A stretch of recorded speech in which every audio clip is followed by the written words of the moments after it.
And a good Thursday morning, everyone. My name is Nick Reed. Welcome to the show, whether you are listening over the airwaves, online at KSGF.com, the KSGF app, YouTube, in which you can watch us as well. That thanks to Springfield Wraps, who designed and wrapped the KSGF studio. Tomorrow morning at Scramblers, we have that first responders breakfast. We'd love for all you folks that are first responders, law enforcement, fire, EMTs, dispatchers, come on out and have breakfast with us. That is something that Barker's Frame and Collision, along with Pyramid Roofing Company and Scramblers, are doing, and it's something that we do every so often for you first responders. And it's as easy as just coming out and joining us between 6 a and 9 a tomorrow at Scramblers. Christy Fulnecki will be joining us today. We have an author of the week, of course, sponsored by ABC Books on North Glenstone. Some audio, CNN confronting Biden with some reality, and that is about the polling numbers, including inflation, and how people are, CNN straight up with him saying, listen, fact of the matter is, majority of Americans, they were better under Trump in their assessment, and things were just better. The economy was better. And Biden's response pretty much was, well, you're just wrong. Not her, but you're wrong if you are an American. Well, as usual, there are a number of different approaches that he's taking. One is to claim that her polls are inaccurate, but then to address directly Americans who feel that you are not economically better off than you were during the Trump years, that you're just wrong. You're wrong. You don't know what you are talking about. Things are actually really good. Best economy ever in the entire world, the entire planet. He's almost Trump-like when it comes to his description of the economy. Trump is known for not just making a claim if something's good, but it's the best ever, right? I mean, it's the best ever, best in the universe. When it comes to the economy, Biden is not satisfied telling you, hey, no, things aren't that bad. They're the best in the entire world. Never, ever in the history of mankind have you had it better than you do today. And if you think otherwise, you're just wrong. The administration also announcing officially that in a huge military assist to the terrorist organization Hamas, what had leaked out turns out to be true, that if Israel goes after the top terrorists that were responsible for October 7th, then the administration is going to cut off their aid, militarily speaking. This is a massive assist to the terrorists. This would be the equivalent would be when we were going after bin Laden if we were in real need of military assistance. Our quote allies said, well, now if you actually go after bin Laden, we're going to protect him, and we are going to make sure that we harm you militarily speaking by withholding your much needed munitions or bomb, whatever it might be in a military capacity. This is acknowledged by the administration. This aid and comfort being offered to Hamas. It's interesting, many have noted that the reason Democrats at one point impeached Donald Trump is because they claimed that he withheld military assistance or by way of hardware to Ukraine. When, by the way, they weren't actually in the middle of the fight for their life. When Trump was president, you may recall, Putin had halted all aggressive activity that he started during the Obama years. Trump becomes president, Putin completely stops it, and at some point the Democrats accused Trump of dragging his feet on delivering what had been approved to deliver to Ukraine. They impeached him over it. Biden is doing this exact same thing. The difference is it is protecting a terrorist, and it is at a time, militarily speaking, when it is desperately needed by Israel in order to go after their bin Laden. America has become allies with Hamas and enemies with Israel under an administration that still will tell you, however, that there's never been a greater ally. to Israel than Joe Biden. Several years ago, I noted that if Biden says that he is here to help you, you'd better run. I don't recall what issue. There was one particular issue where he declared that he was going to, his policy was focusing on really helping you, whatever the category was. And I noted, just watch out, because everyone he says he's going to help, everything he claims he's going to fix, ends up worse off than when he touched it in the first place. The Israelis are experiencing this reality. Biden is a guy that during the State of the Union address claimed that there's never been a president so pro-Israel as him. Really? This is a country that is, I think the number of food supply delivery trucks per day, 400 to 500.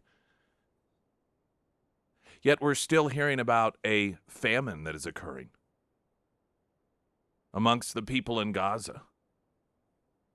The reason for this, of course, is because Hamas is stealing the food that Israel is providing. They're using it for themselves. What's left over, they sell it and then use the money to buy more missiles. And the Biden administration turns around and accuses Israel of being responsible for the humanitarian crisis in Gaza. It's Biden who used our military men and women, your tax dollars, to help rebuild infrastructure that was used by Hamas to launch the October 7th terrorist attack. That port that was instrumental in that launch. This is the administration that continually has gone to bat for Hamas, as Hamas would call for a ceasefire in an effort to rebuild its ability to launch another attack.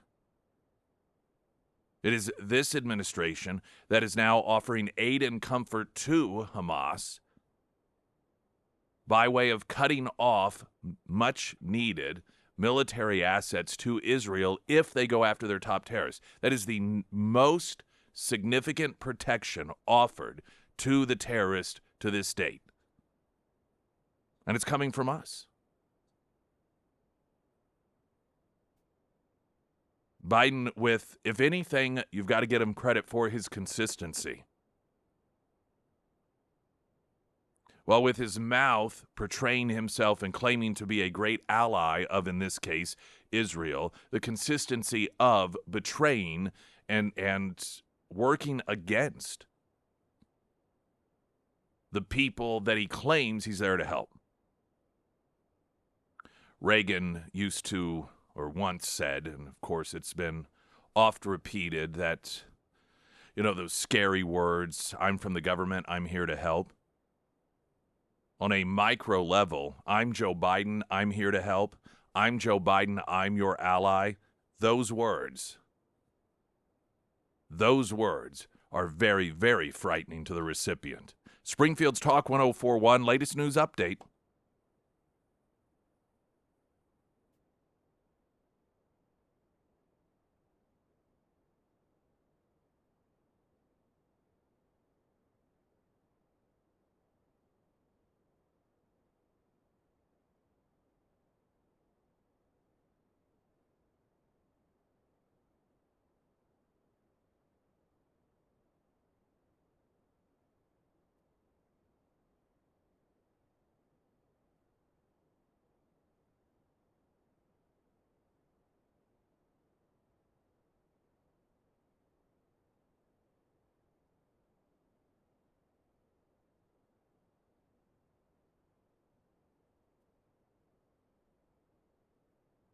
First Alert forecast sponsored by Wolfpack Cleaners, your residential and commercial cleaning professionals from Color 10 Fox 49, meteorologist Tom Schmidt. Sunny today, high near 74, 50 tonight, sunny 69 tomorrow, Saturday sunny with a high Once again, near 74.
So President Biden vowed to withhold weapons from Israel if the Jewish state goes forward with taking out their bin Laden. This is an individual who is said to have physically surrounded himself with 12 to 14 hostages that he will murder should forces get close to him. He's they're hostages. I mean, this is what oftentimes happens. These are the people that we are watching the administration defer to. These are the people that we are watching Democrat activists on college campuses claim are the victims. The administration has made, of course, absurd claims, and they're using talking points of Hamas. I don't think anyone's arguing otherwise at this point. One of the Biden, in fact, I'm going to play some audio because he talked about this issue, and he was trying to make a comparison to Afghanistan. Now, I know if you are Joe Biden, the last thing you want to do is use as an example what the United States has done ultimately in Afghanistan to lecture another country on how to deal with terrorists, because ultimately what I think we all recognize has occurred is that after all the time, money, and lives lost, with the snap of a finger, Joe Biden handed the entire country of Afghanistan to the terrorist, along with tons of money and military assets that they could have only in their wildest dreams dreamt that they would ever have. They're probably still giggling to themselves in disbelief at what a gift isn't, not even the word for it. Not to mention the recognition by intelligence, not just ours but others, that this has allowed Al-Qaeda to go from essentially a non-existent entity to once again rebuilding their forces. So it has again been aid and comfort to the enemy, that enemy being terrorist and terrorism, specifically Al-Qaeda, because of something that Joe Biden did. So for him to use Afghanistan as an example while lecturing Benjamin Netanyahu and the Israelis on how to deal with terrorism, most people would recognize that probably as not the best way to address this issue. But it's Joe Biden, of course. And as Robert Gates said, as much as he liked him, Joe Biden has been wrong on every single issue, specifically foreign policy, ever. And he continues to rack up those consistent streaks. Here he is with CNN talking about the issue of helping Hamas by holding back munitions from Israel. When I went over immediately after that happened, I said to Bibi, don't make the same mistake we made to make. We wanted to get bin Laden, and we'll help you get some more. But we went into Afghanistan it made sense to go get bin Laden. It made no sense to try to unify Afghanistan. It made no sense, in my view, to engage in thinking that in Iraq they had a nuclear weapon. Don't make the same mistake. Focus on, and we'll help you focus on getting the bad guys. All right, so a number of things here. One, he starts talking about Iraq for some reason. Confusion, I'm imagining, dementia. But I know many of you, in your head, you're screaming, you're the one guy who was against going after bin Laden. His part of his point here is that, hey, I mean, the one thing we did, like the one thing, yeah, it made sense to go after bin Laden. There was one person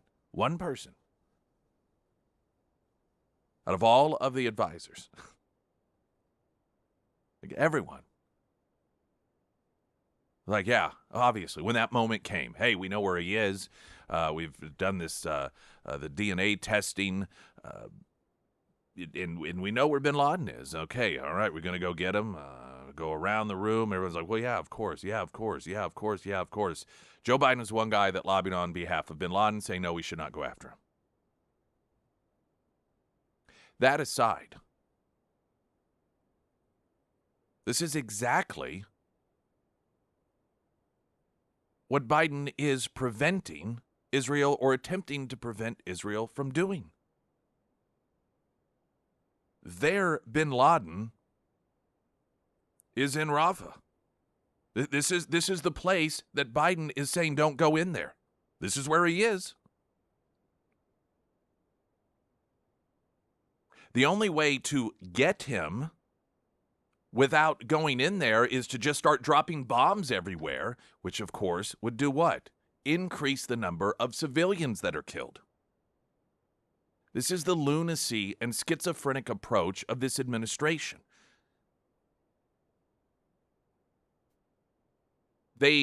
You've got Biden saying, well, my advice to Benjamin Netanyahu is just go after the bad guy like we did. That's all. Okay, we're going to do that. We know where he is. Well, you can't go in there, though. In fact, if you do, we're going to withhold military aid from you.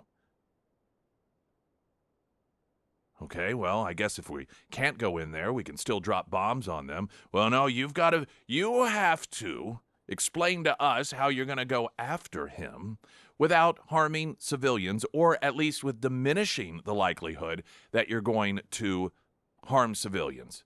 Well, okay, the only way we can do that is to actually go in there, as opposed to just dropping bombs or launching missiles over there. Oh, no, we're not going to let you do that. They put them in this impossible situation.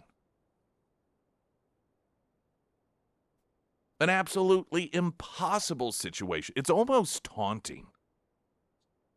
As if it is a policy of mockery and taunting. Well, why don't you just go in and get the guy? That's what we did. That's what you ought to do. Just go get him. Oh, by the way, if you do try to go in and get him, we will punish you. We will condemn you. And we will use our power to lobby the world to be against you.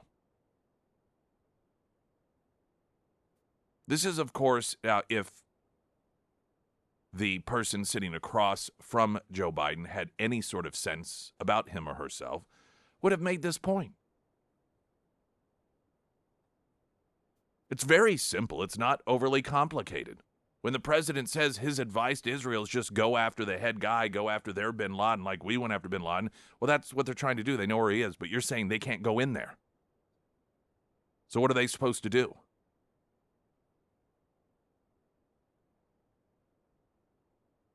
What an absolute... I like I suspect most people, never believed that we would fully become, essentially in terms of the goal of Israel's, right now at this moment, of course, attempt to, not for revenge purposes, but for protection purposes, eliminate those who are out to kill them, that we would become the enemy of Israel in this fight. I just never believed... I've always understood, like most people, that you're going to have varying degrees of support, but to see the United States of America be the roadblock that Hamas needs, I don't know that anyone could have predicted that we would turn not just on our ally, but away from the side of good in order to protect evil to the degree that we are under this administration. But here we are. Thank goodness, though. I mean, if there's one thing, for all the criticism, warranted or not, of the Biden administration, thank goodness we got away from those tumultuous years of Donald Trump with all those peace accords, with Iran financially on the brink of total destruction, not able to fund organizations like Hamas. You've got all of these other countries allying itself with Israel for the first time in the history of the existence of Israel. Thank heavens we got away from all of that because, Donald Trump is just a crazed dictator that was going to cause World War III. Springfield's Talk 1041, I'm Nick Reed.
Washington Examiner reporting that despite signing a $95 billion foreign aid bill into law more than a fortnight ago, Biden is reportedly, and he's admitting now, that he has withheld 3,500 bombs that Congress authorized to send to Israel. The news comes on the heels of the administration's decision to announce that Hamas agreed to an 11th-hour ceasefire, which There's a whole backstory there that this deal was announced without Israel even knowing about it. This was an attempt to, and it was a non-starter of a deal. But according to those within the Israeli government, the Biden administration just essentially worked with Hamas, came up with something, and announced it without Israel being part of it, with a couple of different reasons that the Biden administration may do this. One, to try and back Israel into a corner so that they feel pressured to side or to surrender to Hamas on it, or to just once again, in terms of the optics, make Israel look like the bad guy in this. Biden's deliberate attempt to defy Congress's power of the purse in distributing legally authorized aid to the Israelis draws striking parallels to 5 years earlier, when then President Donald Trump attempted to withhold congressional authorized aid to Ukraine. In today's case, critics could obviously and convincingly argue that Biden has pivoted away from his previous unconditional support in the hopes of placating the far-left base in Dearborn, Michigan, and Morningside Heights in New York to better his 2024 reelection odds. In 2019, Trump's critic did argue that he withheld Ukrainian aid to cajole President Zelensky into investigating Hunter Biden's corrupt overseas business dealings in the country, then in the hopes of enhancing his 2020 reelection odds. And if in the latter case Democrats impeached Trump for playing politics with congressional authorized aid, why would Republicans, playing by the same rules, not impeach Biden? Well, we know why, because they're Republicans. And there certainly are, while there are a number of Republicans that would support such a move, they recognize, and I think we all do at this point, that the Republican Party is being run by individuals that in no way, shape, or form have any interest in doing anything like that. They're too concerned with reaching across the aisle and helping Democrats get their agenda done. Springfield's Talk 1041. I'm Nick Reed. Latest traffic update.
First alert forecast, sponsored by St. Clair of the Ozarks. Home improvements from Color 10, Fox 49. Meteorologist Tom Schmidt.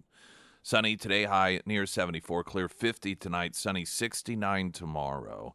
Saturday, sunny with a high near 70. It's kind of nice having a weather forecast with no potential tornadic activity. I mean, it's just like every other freaking day. I know. Well, the next chance for it, I don't know if it's going to be severe weather, but at least the next chance for rain is going to be Monday. So we've got a couple days to mow our grass finally. Yeah, I mowed mine.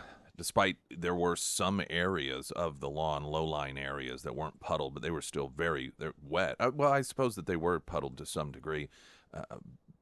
But, I knew that latest round was coming and just had to get it.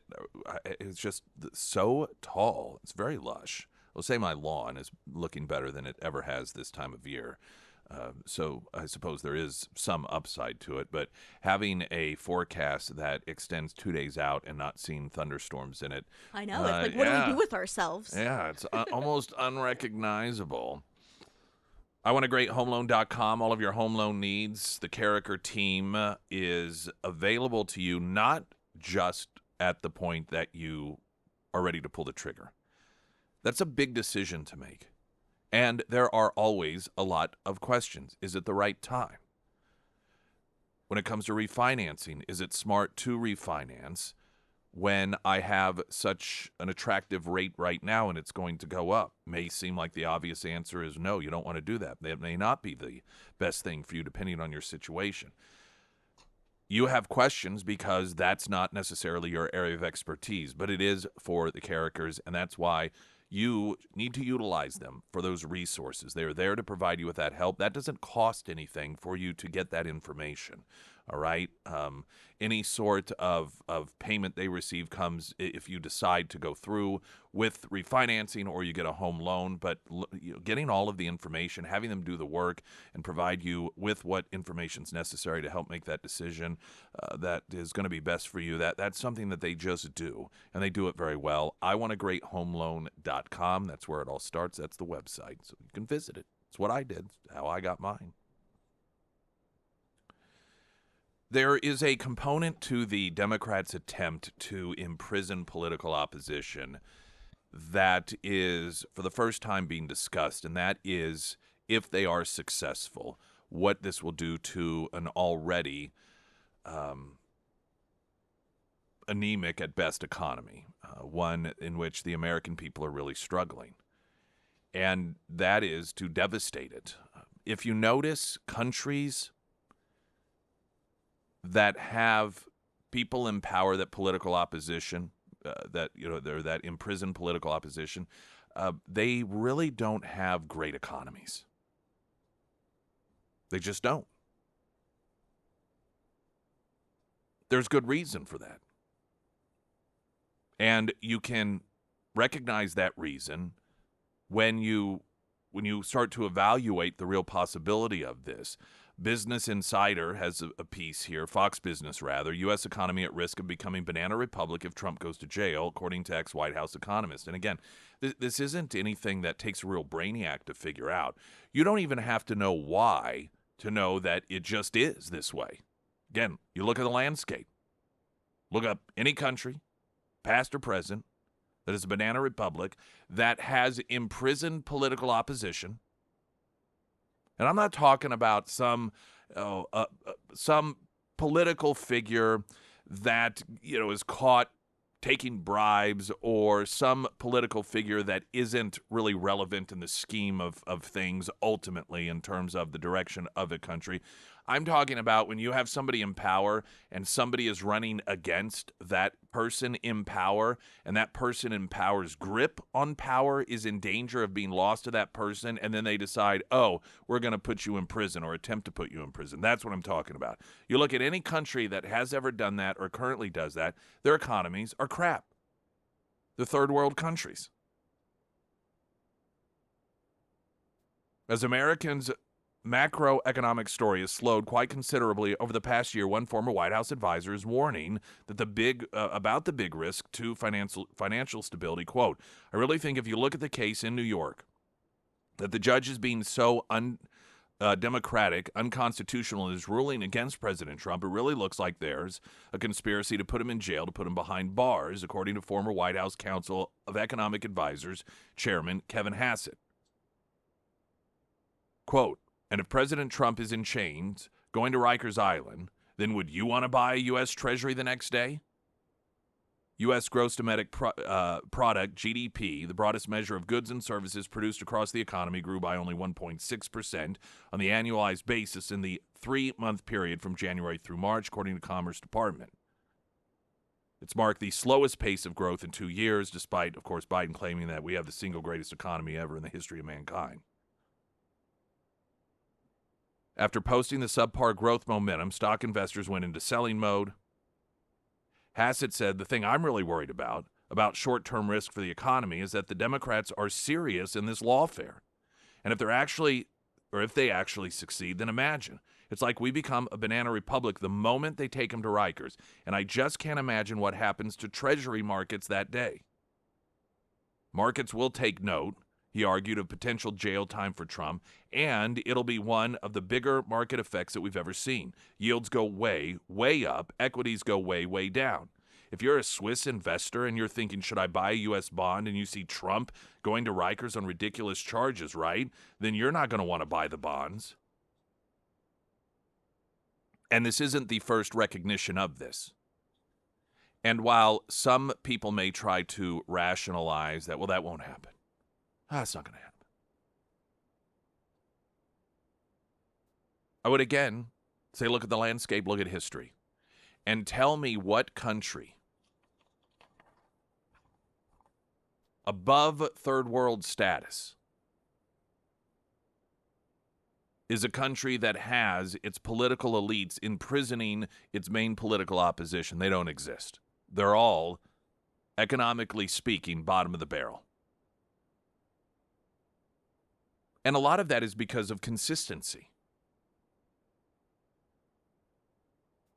Because people, particularly in other countries, investors in other countries, knew that regardless who was in political power, we always had these peaceful transition situations occurring. We always had the knowledge that whomever was president did not have to worry about doing something that might eventually give political opposition the excuse to throw them in prison.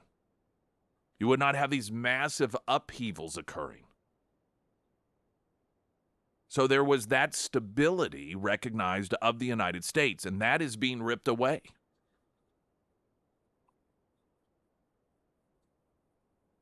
And we think that we don't have economic problems now, or that we do rather have economic problems now. They cross that line, and all for what?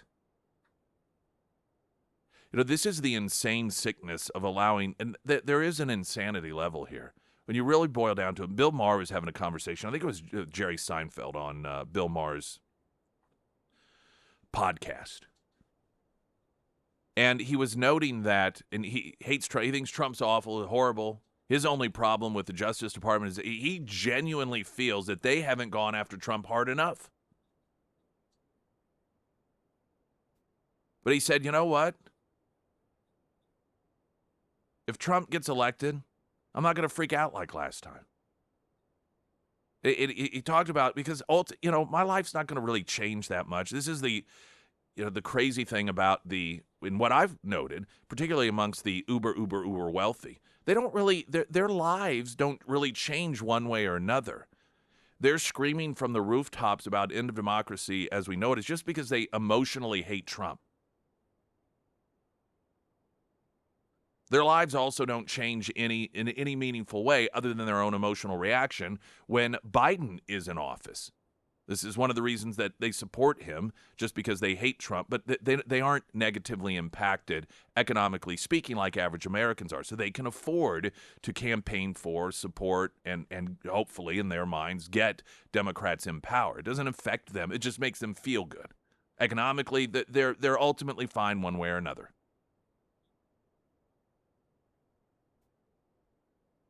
And Bill Maher's there's a bit of a self-awareness there as he's explaining that he's just not going to let it upset him that much because he's still going to go to dinner. He's still going to have his $700 dinners. He referenced the fact that he was having this conversation with some of his friends, colleagues that are lefties, and just, the hysterics of, oh my gosh, if Donald Trump wins, oh my gosh, if Donald Trump wins. And he's like, you're sitting here having $700 dinner. Life is not that bad for you. And it will not change for you in this way. You're still going to be having $700 dinners if Donald Trump's president.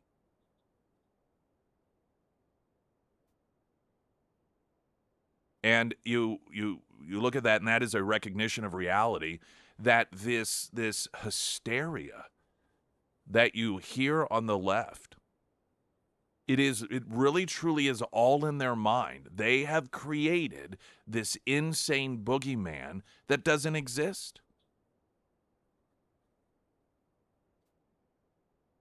And the crazy thing about it is we don't even have to really sort of cross our fingers and hope that they're wrong, because Trump's been president before.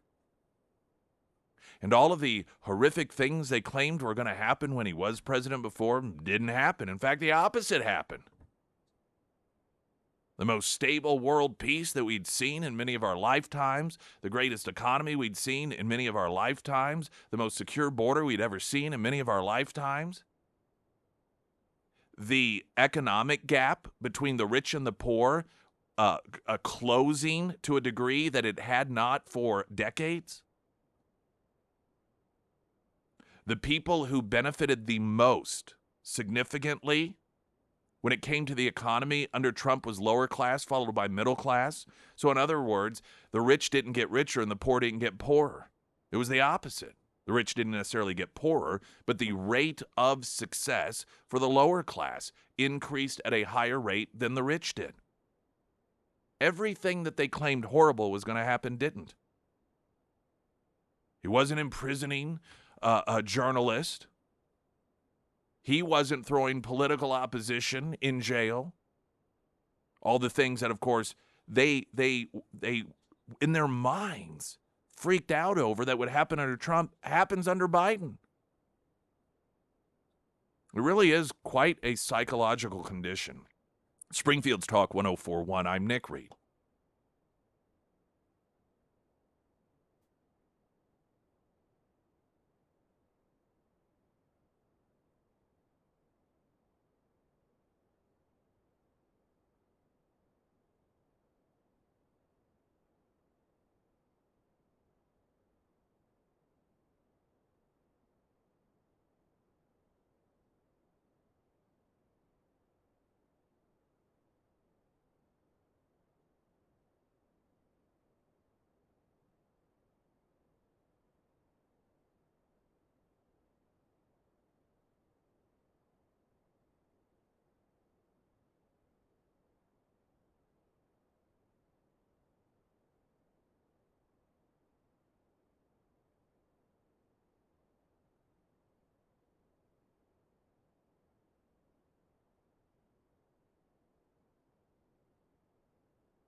A1 Custom Car Care, all of your car care needs. Things are beginning, of course, to get warmer. Still, I think this has been one of the smoothest transitions from season to season. People oftentimes complain that, spring wasn't long enough, but we eased out of those winter temperatures, and I think we've had just a tremendous amount of springtime temperatures this week. We're looking for mid 70s, or the rest of the week anyhow, I should say. But it is going to get hot, and that air conditioner is very important, even for your health, and so you don't get to where you're going and you stink also. I mean, nobody really likes that. If your air conditioner is only half working, that's not working at all. In fact, that is doing damage potentially to your air conditioner, making it work harder than it's supposed to. To get an AC inspection half off in the month of May, this is from A1 Custom Car Care, partially to encourage you to do it now, because what happens, and this is human nature, I'm not going to claim I haven't fallen into this category. You wait until that day it's really, really hot and you can't stand it any longer. Well, guess what? Lots of other people did too, and all of a sudden there's a line. And so in order to encourage you to have that checked now, half off air conditioning inspection with A1 Custom Car Care in the month of May. There was a discussion about polling numbers on MSNBC that is, as usual, telling, and it shows that despite the left screaming about democracy as we know it, and the end of democracy as we know it, and Donald Trump being a threat, and this is part of the campaign theme. In fact, Biden mumbled through it once again at an event in Wisconsin that he really does believe democracy is at stake. A majority of Americans believe that may be true, but it's not because of Donald Trump. Interesting in this polling was more independents said that they worry about President Biden weakening democracy than Trump, 53% to 42%. What do you make of this? I find it shocking, honestly. I can't, make sense of that number. I wish I could. I wish I had some really great insight to it. This, again, is where the left lives in their fantasy world of the evil boogeyman, and they don't live in reality. We can list off the reasons. Which of the two administrations use the government to censor and to force? In fact, there's a Federalist piece about how the FBI has acknowledged that they are once again at it. And that is, they didn't specify which ones, but that they are in communication with social media outlets in order to pressure them to not allow Americans to post what is deemed disinformation by the Biden administration. This is an administration that weekly has phone calls with the major news outlets in order to tell them, and everybody admits this, no one's denying it, to tell them how it is they need to cover the White House and how they need to cover the campaign.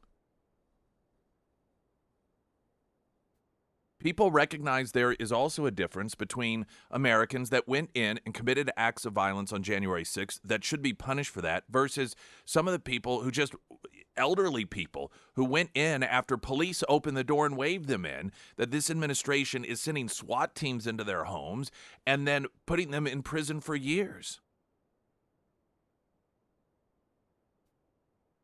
That didn't happen under the Trump administration, despite the fact that anti-Trump Democrats firebombed police vehicles and limos during the inauguration, and fully openly they were given permits by the government in order to, in their own words, try to prevent Trump from being sworn in with their protests.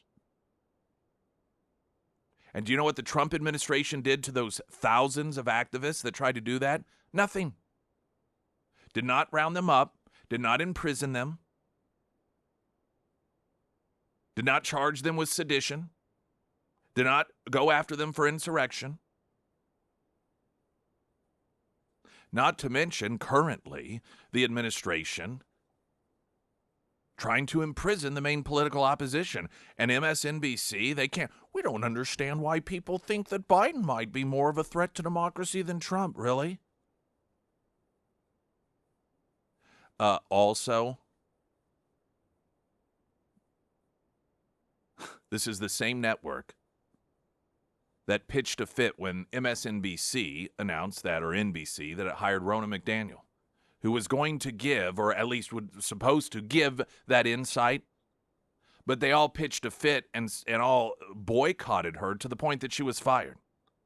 And this is also typical leftism. They sit around, I would just give anything to have any sort of insight. Oh, okay, we can do that. We're going to hire this person that can provide you that perspective. No, we don't want to hear it. We refuse to hear it. And then they get rid of her. So you can't, on one hand, claim that you just really wish that you had some sort of insight provided to you so that you could better understand, but then when it's offered up, refuse to listen to it. Springfield's Talk 1041. I'm Nick Reed.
Upcoming hour, Christy Fulnecki, the Pyramid Roofing Company talk and text line 447 KSGF. First responders breakfast tomorrow. Barker's Frame and Collision, Pyramid Roofing Company, and Scramblers. Free breakfast, all thanks to them. For first responders tomorrow morning at Scramblers, 6A to 9A. News in 60 seconds. I'm Nick Reed.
20th annual Bleed Red Blood Drive, along with the Springfield Cardinals Community Blood Center of the Ozarks. Donate in May and June at a CBCO Donor Center mobile blood drive.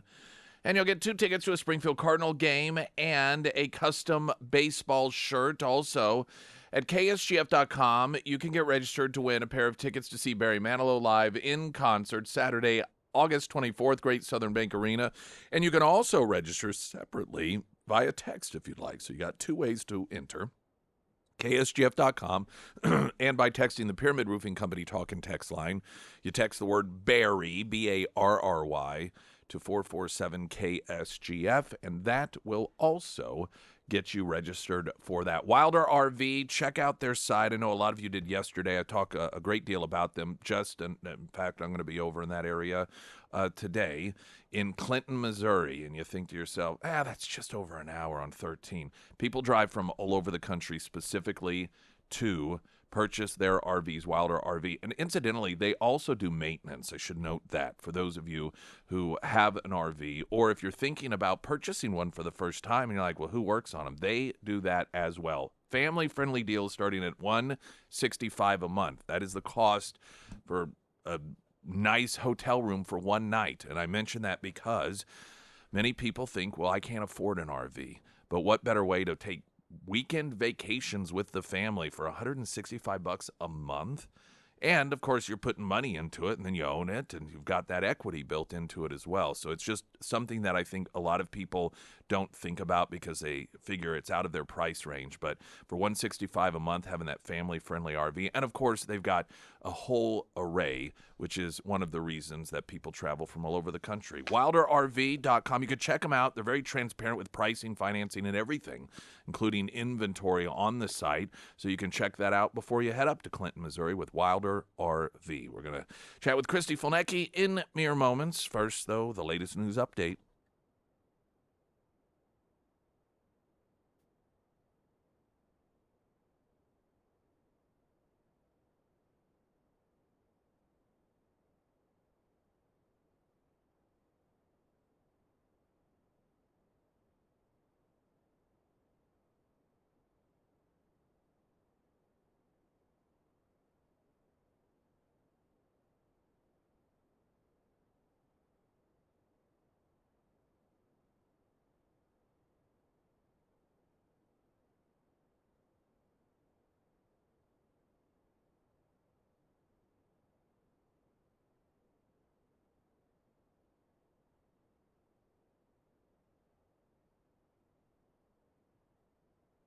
First Alert Forecast sponsored by Wolfpack Cleaners, your residential and commercial cleaning professionals from Color 10 Fox 49. Meteorologist Tom Schmidt. Sunshine 74 today, 50 and clear tonight.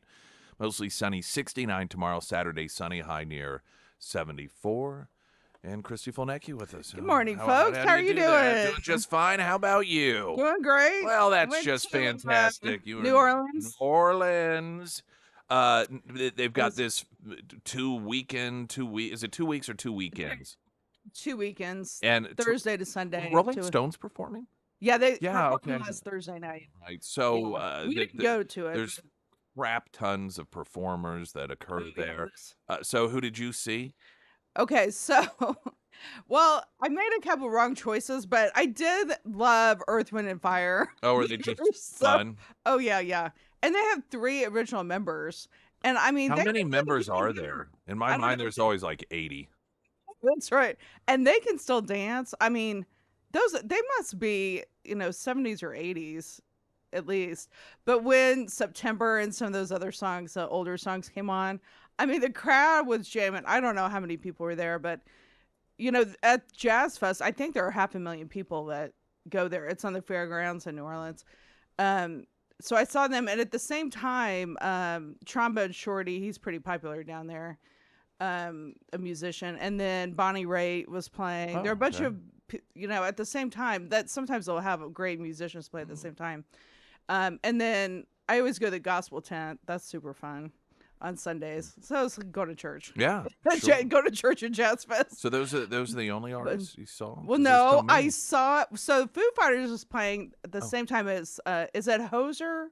Yeah, Hosier? yeah, Is that okay? Is that how I yeah. The pronounce it? girl Okay. child just saw Hozier and at the Walmart amp Yeah, here in Arkansas a which couple I weeks liked his ago. music until I guess he's from Ireland, until he started getting into his political speech about something. The only thing that I heard, because I was shaking my head, and actually there are a lot of younger people in the crowd that younger than I am, and something about free Palestine or something, Yeah, and of then course. somebody just pulled out the flag, Oh, Lord. and I thought, really? Now I can't listen to your music because of that. You Well, know, instead of carrying the flag, they should just also, to show their support and symbolism, they should hand out fake like dynamite packs that they could strap to themselves. So like free Palestine. I mean, let's just get right to it. Well, it's when when the girl child saw him at the Walmart amp, and that it's Bentonville, right? Isn't that where that amp is? It's where we saw Smashing Pumpkins. yeah, that's right. And so she didn't mention that he did any political speaking, but whomever opened for him, some chick, evidently did. And so the girl, yeah, the girl child was talking about how she's like one of these, and how she said my daughter recently, who's I don't know, she's like 10 or 12. Her daughter recently told me that she wishes she could go back to kindergarten, and what I think she meant was that she wanted to go back to a time when everyone got along, all this stuff. Oh. And the girl child was like, I don't think that that's what she meant. Let's just sing your songs. Well, that's good. I know. As a parent, like everybody else that has a child in the Ivy League schools. Good job. Good job on that. Well, good. I'm glad the concert was great. That's Yeah, fantastic. I mean, No Dave Matthews Band, so sorry about that. I think well, the Rolling Stones played Thursday night, and then there was some other, and then the other artists were the weekend before, so Chris Stapleton, and it's great. It's just, and as concert season starts this summer, I mean, just play your music and just, you do not want to listen to that. That's why people listen to music, is to get away from politics. It's not, and it's not that you don't have the right to, because well, they have a right to. Well, yeah, they do. We're just telling you that's not what the people who are paying you want to hear. That's exactly. It's in my mind, when I go to a restaurant and I'm paying for food and I'm paying for a server to bring me the food and my drinks. I'm not paying to hear their political views. I just wouldn't want to. Do they have a right to? I guess if the business owner allows them, yeah. But that's not what I'm looking for. That's not why I came there. And it's the same thing, I think, for a lot of people when it comes to musicians or any sort of performer. Yeah, you have the right to, but that's not why we're here. Pick an appropriate time. Go to a campaign rally and speak there. Keep doing it and see what happens to your audience. I mean, i.e. Bud Light. I mean, all these people are the same marketing person. We got Christy Fulnecki with us. Yes. We're going to get a traffic update more in moments. I'm Nick Reed.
Christy Fulnecki with us. Shall we Good play some morning. old Joe Biden audio? Yes. I was thinking, so now this And is this is not, I'm sure, a campaign rally that you're going to play.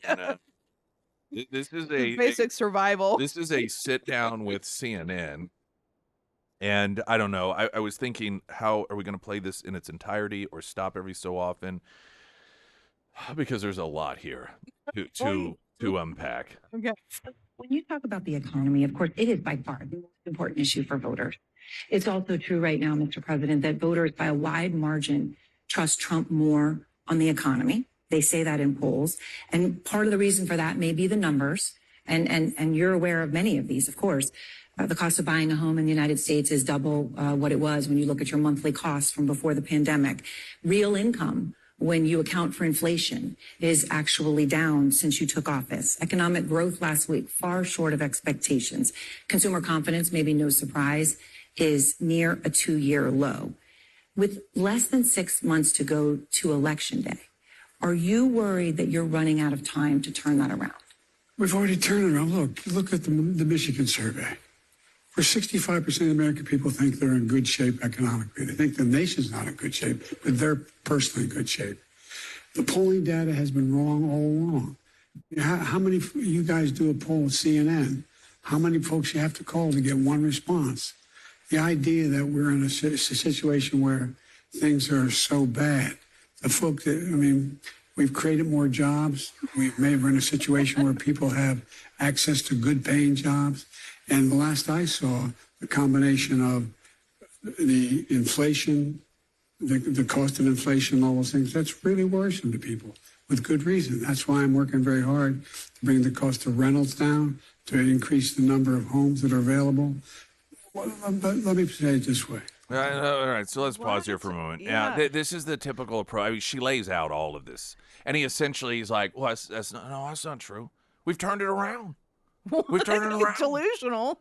Yeah, and then he talks about he's essentially trying to dismiss polls, but then he cites some Michigan poll. I don't even know what that poll was about. He's like, just making what about where 65% of Americans say everything's awesome? Like, Well, all right, you can nitpick yeah. and I finally saw an article in which some commentator, and I think it was a sympathetic commentator, noted that he's in very dangerous territory of pissing people off, which over a year ago I said, this is exactly what's going to happen.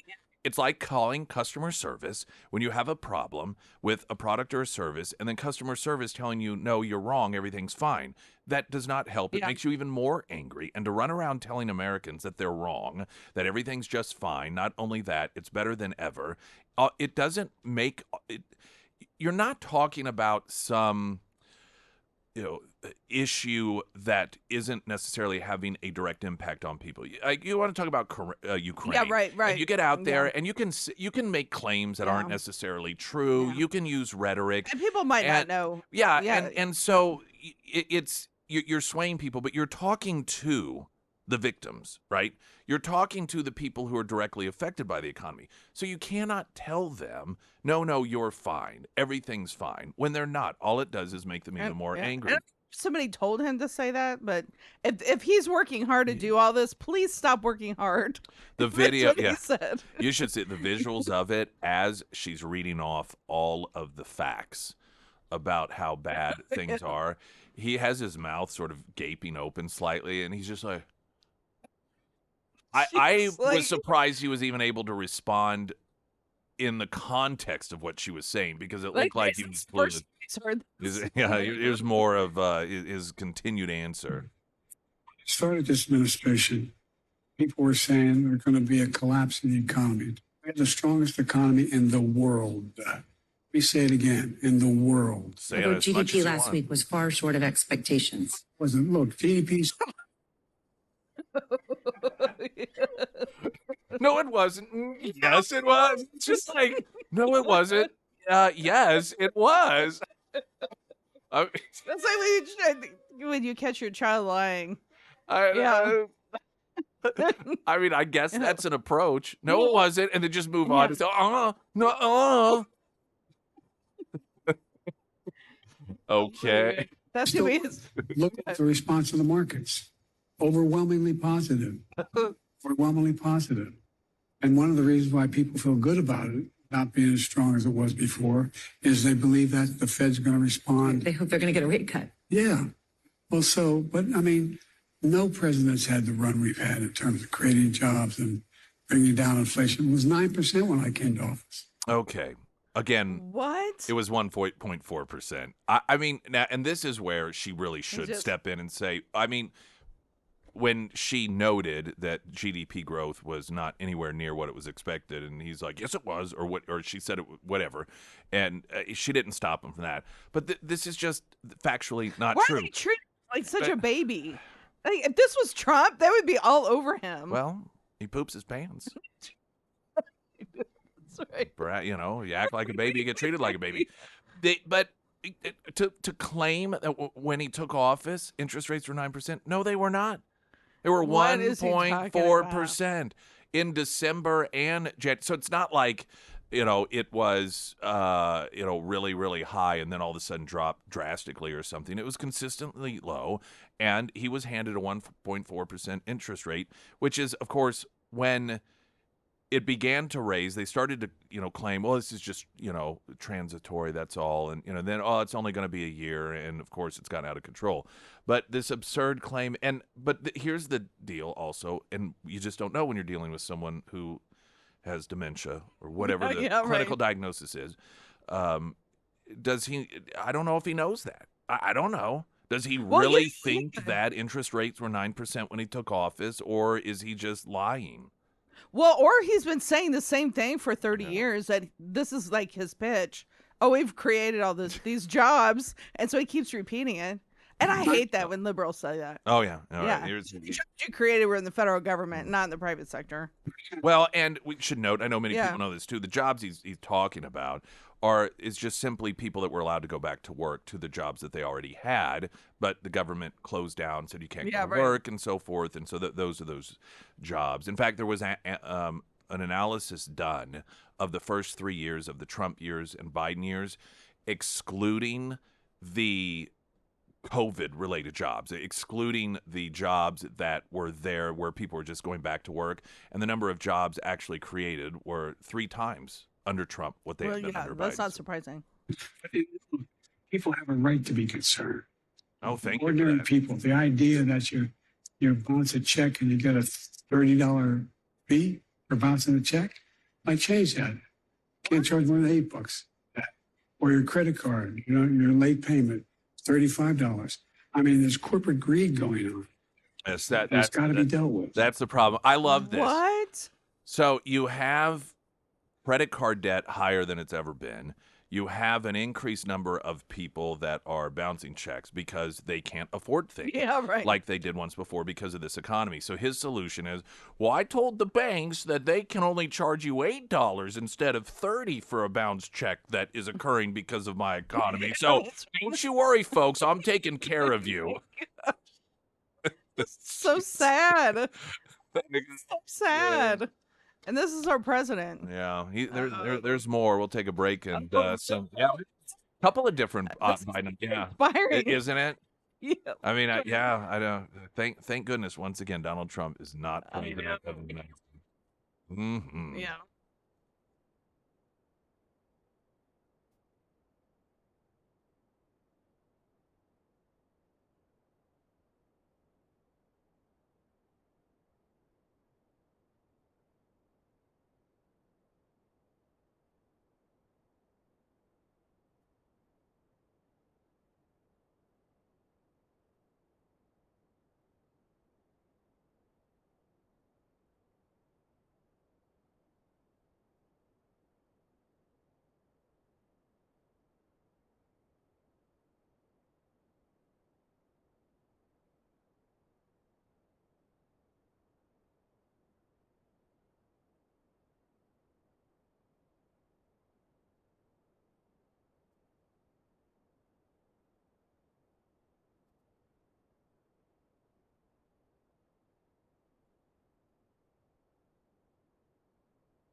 Sarah Myers, everyone. Yeah, well, we once again had severe weather roll through the listening area last night. And last night, listeners, they sent me photos of piles of quarter-size hail, while others sent in photos of tennis ball-size hail. So if you are in Monette, Aurora, Ozark, Nixa, anywhere in between, there's a good chance that you may have hail damage to your roof. And that's why I want to tell you about Josh and the Pyramid Roofing Company. Now, there are going to be people out there that try to take advantage of a storm rolling through the area. They're going to knock on your door, leave you a flyer. They'll try to upcharge you or try to convince you that you have tons of damage when maybe you don't. That is not what you get with Josh and his team. Whenever you call the Pyramid Roofing Company, they'll do a free roof inspection and they'll come up with a solution that best works for you. And sometimes that doesn't mean a whole new roof, but maybe just a simple roof repair. Either way, the Pyramid team, they are going to be upfront with you. So if it is time to do that free roof inspection, go ahead and give Josh a call today. You can find all of that contact information for the Pyramid Roofing Company under the Sarah's Endorsements tab at ksgf.com. During a CNN interview yesterday, among other things, Joe Biden claimed that, everything's fine, great, the economy's wonderful. But for those of you who think that it's not, it's all, corporate greed and everything. And coming up, we're going to get a traffic update, quick break, and weather, and then play audio in which he explains essentially a conspiracy theory that you have to believe in order to buy into his rationale for what problems do exist in the U.S. economy.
First Responders Breakfast tomorrow at none other than Scramblers. As if you are a first responder, you dispatchers, law enforcement, fire, medical EMTs, come out. We'd love for you to join us. Want to get your free breakfast? Barker's Frame and Collision, Pyramid Roofing Company, and Scramblers. Tomorrow, doing that, 6 to 9 at Scramblers. First Alert Forecast. Sponsored by St. Clair of the Ozarks Home Improvements from Color 10 Fox 49. Meteorologist Tom Schmidt. Sunny 74 today. Mostly clear 50 for a low tonight. Sunny 69 tomorrow. Saturday sunny with a high near 74. Christy Fulnecki is with us. And so Joe Biden is asked further about, during a CNN interview that was released yesterday, the problems that people are facing as average Americans with the economy. What about, but there's real pain. Grocery prices are up 30%, more than 30%. since the beginning of the pandemic, and people are spending more on food and groceries than they have at any time really in the past 30 years. I mean, that's a real day-to-day pain that people No, feel. it really is, and it's real. But the fact is that if you take a look at what the people have, they have the money to spend. It angers them and angers me that you have to spend more. For example, the whole idea of this notion that Senator Casey talked about, shrinkflation. I think it was on your Same program. price for a smaller bottle of juice or Well, for something. example, Snickers bar, they did a thing, and it's like 20% less for the same price. That's corporate greed. What? It's corporate greed, and we've got to deal with it, and that's what I'm working on. Now, so this, of course, it's blaming the Yes. victim. So Yeah. when you can no longer deny that people are victims of the economy, then you blame the victims, and the victims, just as much as anyone, are business owners. The prices for everything increase. And the reason that I say you have to be a conspiracy theorist in order, because he's essentially putting forth a conspiracy theory here, because this means that first off, every business that exists is run by greedy people. Every one of them. That's right. Because it's not as if the big mega stores are the ones who've raised their prices while the local businesses have kept theirs really low and consistent with where they were 3 or 4 years ago. Yeah. Right? If that were the case, then you go, I wonder what's going on here. There's a difference. So that means, given that there isn't a single business that hasn't in some way either raised prices and or sometimes raise the prices and for the amount that you get diminishes, the product gets smaller, which is done, of course, to try to offset the raising of the price. So you can try to those are the two options here. That this is collectively something that at some point somewhere every single business owner, from international corporations down to the local mom and pop, decided, for purposes of greed, let's all get together and let's just jack up the prices. And speaking of making people mad, do you know how many small businesses there are that employ just 1 or 2 people have small business? I mean, he's making literally everyone This is mad always now. this is And always the average American knows who creates jobs. I mean, they're not a bunch of idiots. this is the go-to though. Blame other Americans. When Right. That's right. When it's your fault. when you're in government and you create a problem, you create enemies. You're like, no, I'm not this over here, this person here, this person that's creating jobs, the person who is giving you a job, the person who you rely on for your groceries, they're the bad guy. They're screwing you because they're greedy. That's what he's doing here. Yeah. And it's a horrible and despicable thing, particularly for somebody who talks about we need to really unite everyone and be together. By the way, did you know that the reason it costs you more to go to the locally owned diner, it's because they're a bunch of greedy SOBs trying to take advantage of you? And you wonder how they created a culture of entitlement when you have all these kids are entitled. It's because of the way that what he thinks and liberals think, but it's terrible. It defies logic anyhow, because if, let's say, for example, every single business owner in the entire country, and I don't know where these people meet because there are a lot of businesses, so where it is that they all get together to come up with these plans to screw people over because of greed, it's just, I don't understand it. Which, incidentally, a lot of these companies that really portray themselves as being left-wing and virtuous, like Starbucks, they're greedy now too because they've raised their prices. Everyone's raised their prices. To stay in business, I mean, so like if you're a restaurant and you serve smaller portions and everybody else has larger, they're not going to go to your restaurant. But so everyone is having smaller portions and it's all a conspiracy Yeah, well, to make more money. Yeah, it's a conspiracy. It's I mean, greed. it's not. It is. It doesn't even make sense. So, but let's just for a moment live in this fantasy world in which this conspiracy has taken place successfully. So I should note, and not a single whistleblower. There hasn't been one single employee or business owner or manager in this entire country that has thought, this isn't right and blown the whistle. It's really weird. They've done a very good job of keeping this under wraps. But of all the periods of time that you would do this, if you decide to do this, wouldn't you do it when people actually had more money, like when Trump was president? Oh, right. And people were getting bonuses. They were getting raises. We were seeing this massive, relatively speaking to what Americans had been accustomed to, increase in income that the average family was receiving. Now, if I'm a greedy business owner and I'm going to conspire with other greedy business owners, that's when I'd be like, hey, they have more money. You know what we ought to do? We ought to jack up their prices. But what the Biden conspiracy theory is dependent on, you believing that all of these business owners decided, no, let's decide to do this when people actually have the least amount of money to spend.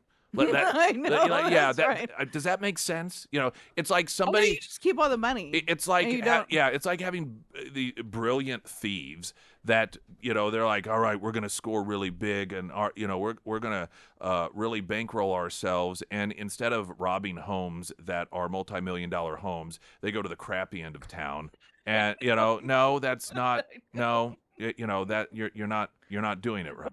It makes me think, like, his gaslighting, is it something he really believes, or is it just his staff saying this is what you have to repeat? Because you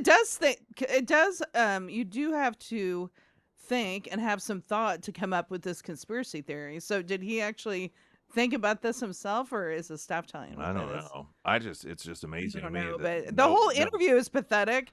The way that they treat him when they interview him, it's like they do treat him like a little baby.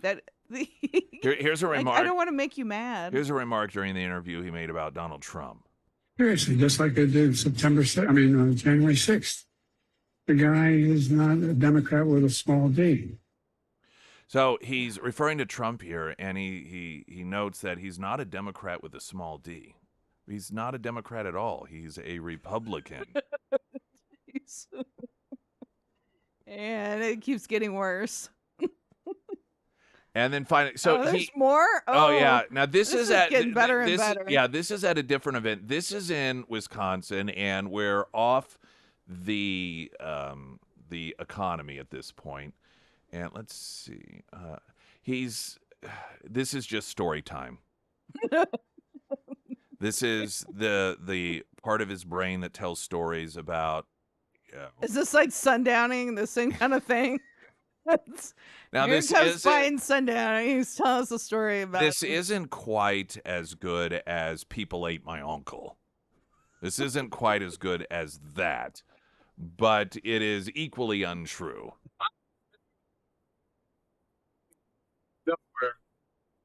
By the Norbertine priest from St. Norbert's College, a little team called Green Bay. Now, all right, not to nitpick, but the team's not called Green Bay. They're the Packers. With that being said, here's the deal. We were the only high school in Delaware that overwhelmingly rooted for Green Bay.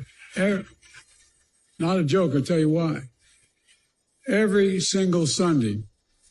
Not only did they have great teams at the time, still do, but not only that, my theology professor at the Catholic school I went to was a guy named Riley, last name, and he had been drafted by the Green Bay Packers, and he decided to become a priest before that, so he didn't go. But every single solitary Monday that Green Bay won, we got the last period of the day off. We Catholics call that indirect bribery, but it worked. All right, so a couple of things here. Why we even bother to unpack this, I don't know. First off, not true. According to Pro Football Reference, the Packers have only drafted one single person with the last name Riley since the NFL began.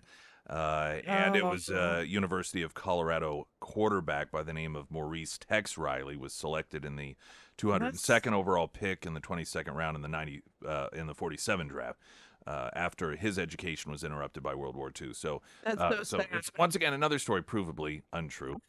He seems to go into quite a bit of detail though for a story that didn't actually happen. The other thing that's weird about this, he says he said as Catholics we called this indirect bribery. Now, I think I know what he's talking about, but I don't know how it applies here. So to me, what indirect bribery would be is if all of you score a 80% or above on your test, I'll let you out early. Like, right? Bribing you. Okay. You know what I'm saying? Yeah. But he's talking, how is it? What are you No, I bribing? didn't If to say if the Packers win, you get out early. What do you, how, what? Something about not being a priest. I have no idea. I don't know. This is what we're trying to get into the He's just mind totally of a making it lunatic, of a senile lunatic. He's still referring to himself as Catholic when his vice president is on an abortion tour. That's really interesting. I mean, jeez. Well, Train hey, wreck. he's just as Catholic as he is a former truck you. driver and a former prisoner with Nelson Mandela. It's the And Pope. Everybody like, okay, these people are not Catholic when they're doing an abortion tour in the United States. hey, listen, And then if a boy can be a girl and a girl can be a boy, I guess Biden can be Catholic. it's exactly true. I mean, did you see too, Harris, her one stop that she made? There was some actress or something talking about how influential the vice president was, and then she was saying something about. She said, "I'm going to mention something here that nobody says out loud," and she said ovaries. And I'm like, what? That's not even a complete sentence, for one thing. And you're an attorney. That doesn't Who even. said that? Kamala did? Yes. She said, I'm going to say something that people don't talk about. And then she said ovaries, and everybody started laughing. She started laughing. I thought, I don't know, is this like the crazy like mental institution that you're speaking to? You're not even making any sense. Beginning to this think is not a complete sentence. I'm okay? beginning to think this entire country Agreed. that we are all in a mental institution. I mean, you look at some of these, and like here she's with an audience of people, and they're like, oh yeah. It reminds me of when Hillary Clinton used to have these coughing fits when she was running, and then everyone would applaud her for it. We would play that audio. She'd be there and and they're like, yeah. What are you applauding? I'm confused here. She's like she lived, I guess. Yeah. And then she started laughing and looked around. I thought, I have no idea what's going on. And then for people to clap that she said ovaries. I mean, why? Because you're a woman and you said ovaries? Has it gotten that pathetic that you can name a female body part? Yeah, right. Or is it a female body part? I don't know. Yes. Now let's not show your cisgender oppressive ways. We got Christy Fulnecki with us more in moments. I'm Nick Reed.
We have Christy Fulnecki with us. Pyramid Roofing Company talk and text line asking, do tax increases count as corporate greed? Right. Good point. And Biden has said he's going to reverse all the tax cuts that Trump put into effect, which, of course, was what stimulated all of these businesses to expand, to hire new people, to give raises, to give bonuses. And so he's going to make it even more expensive for businesses. And then when businesses go under, people lose their jobs. And in order to stay afloat at all, businesses have to raise prices. If Biden gets reelected, we'll be told that it's corporate greed once again. The people, this is the thing that kills me. The business owners are essentially trying to put out his fires. so that they can Exactly, exist. They're yeah. not doing it for him, but they're doing it so they can exist. He is going around and lighting little fires around the business, and they are desperately running around. And then he blames them for the fires. He blames them for the smoke damage. He blames them for the problems that they're having, while they're simply doing everything they can in order to try to mitigate the damage, in order to try to soften the blow so that they don't have to fire people and that their business can survive. Yeah. And then the audacity, it just kills me and then he blames them. Democrats blame them, saying, well, the problem is that they're greedy. I knew this was coming. It was the first State of the Union that Biden did, or maybe it was the second. And the issue of inflation was becoming, so it may have been the second.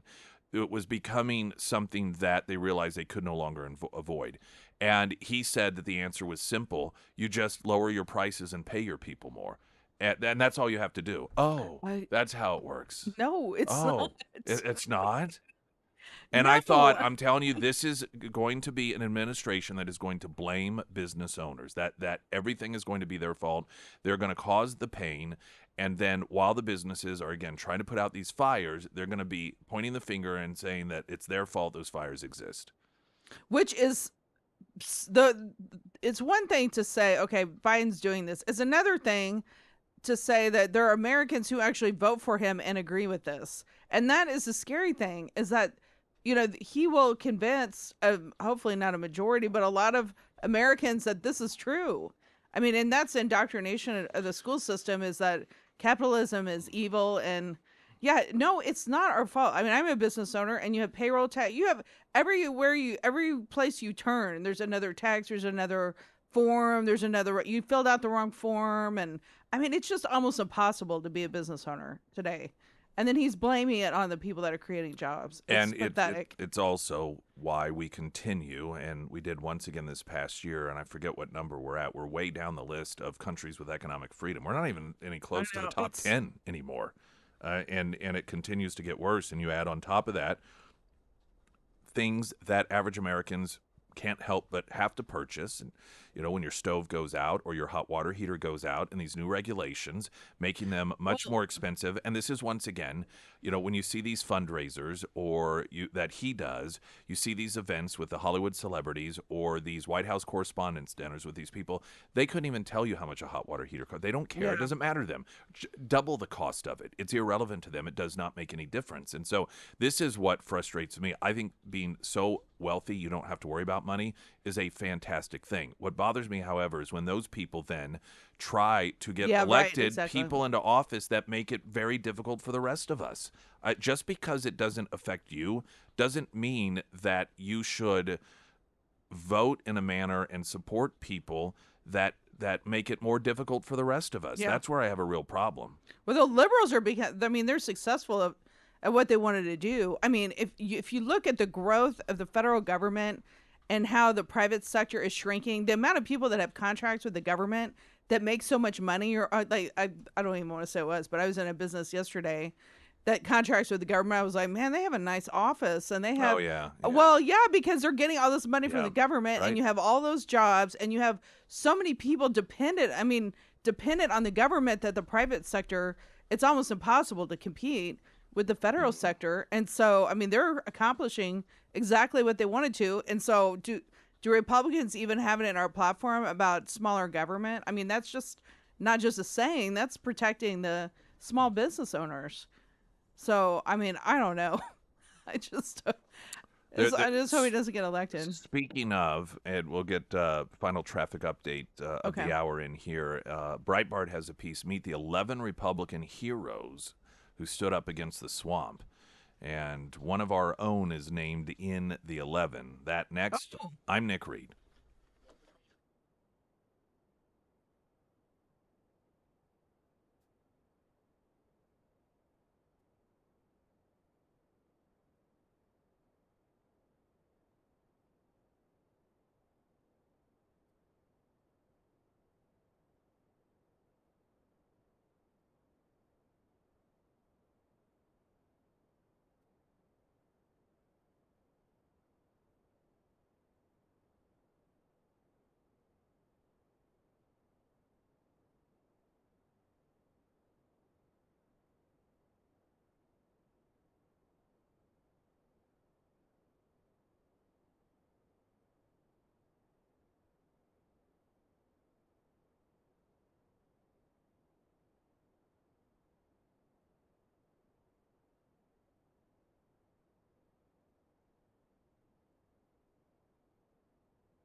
Meet the 11 Republican heroes who stood up against the swamp. Breitbart reporting 11 Republicans in the House of Representatives voted against the motion to table Marjorie Taylor Greene's motion to vacate, ousting Speaker Mike Johnson from the position.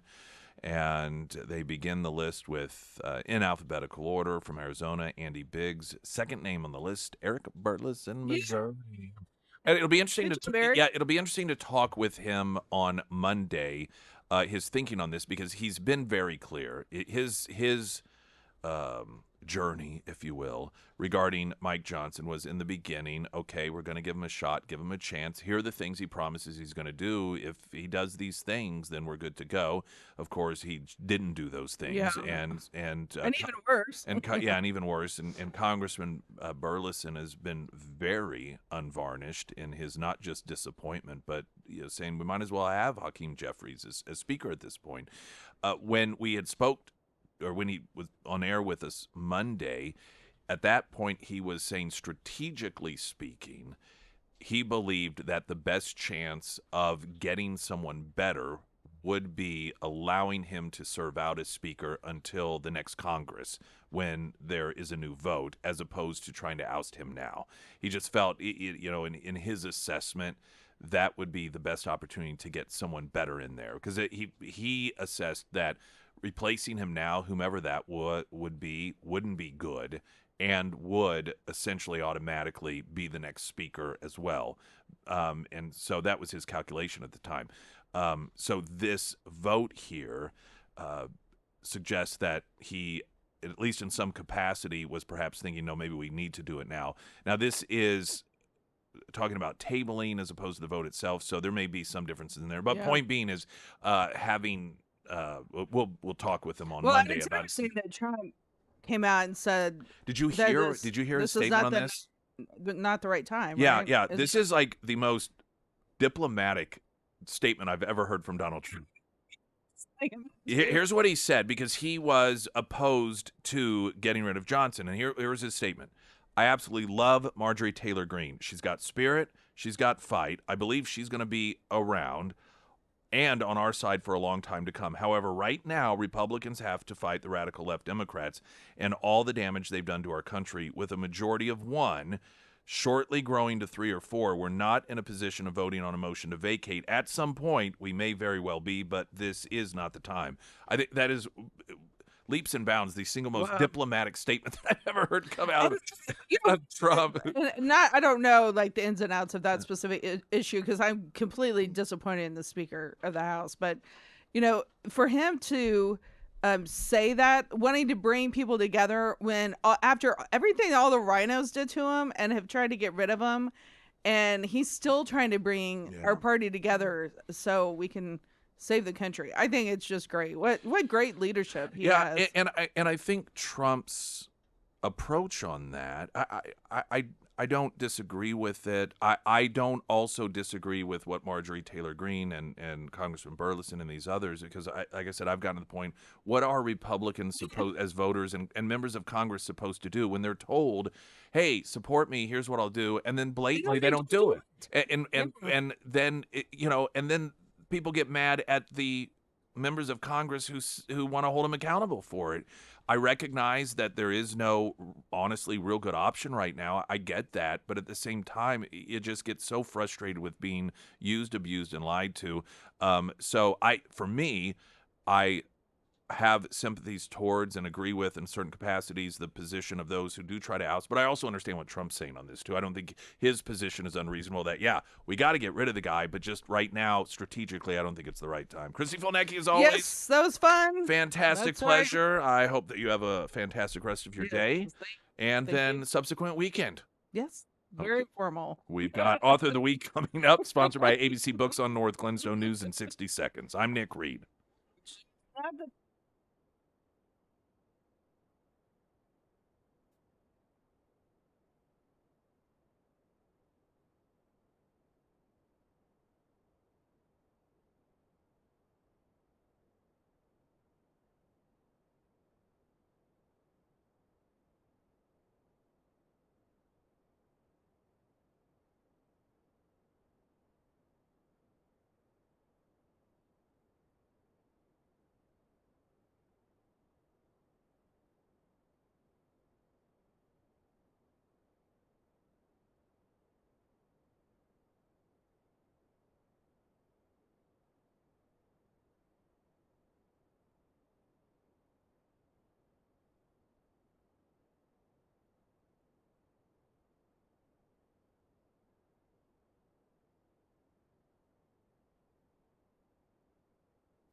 Springfield's Talk 1041. Welcome to the show, everyone. My name is Nick Reed. Barry Manilow going to be performing live.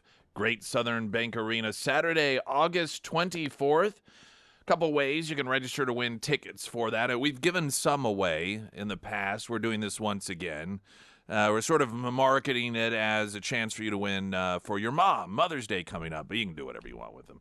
And you can either go to ksgf.com, register that way, or you can text the word Barry, Barry, to the Pyramid Roofing Company talk and text line, which is 447-KSGF.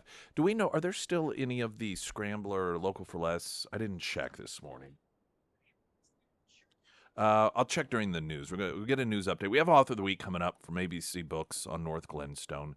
And then we'll see. I know yesterday we talked about this. Scramblers are Local for Less section at ksgf.com. You could, for $25, get a $50 gift certificate. Someone had asked, do you have to use it all? 18. Okay, all right, yeah. So 18 of those left. If you want to purchase, is it one per person or does it say?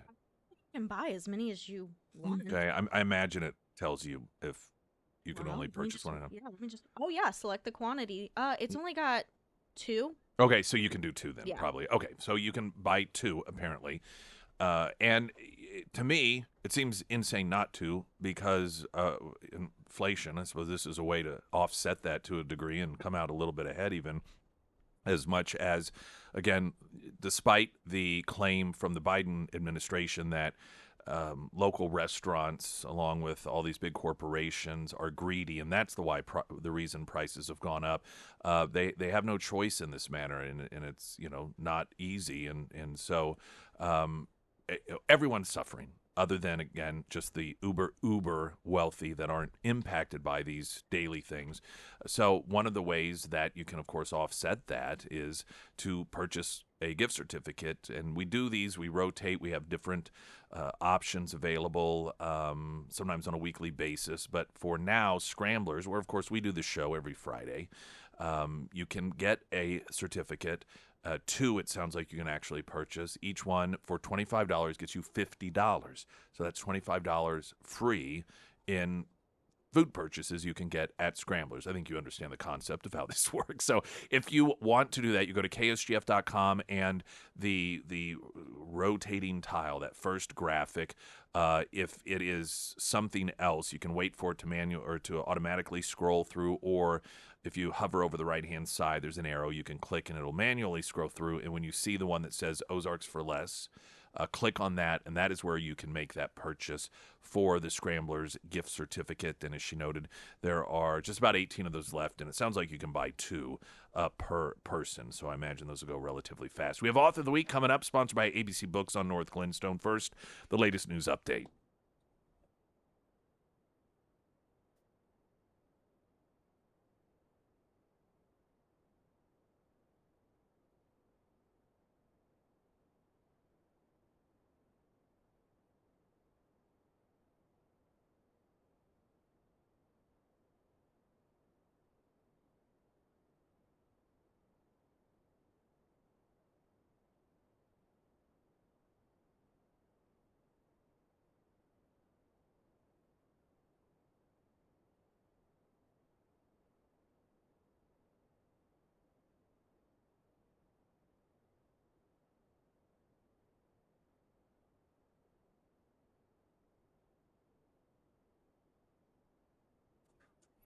First Alert Forecast, sponsored by Wolfpack Cleaners, your residential and commercial cleaning professionals. From Color 10 Fox 49, meteorologist Tom Schmidt. Sunshine, a high near 74 today, clear 50 for a low tonight. Tomorrow, sunshine 69. Saturday, sunny, high near 74.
have that first responders breakfast tomorrow.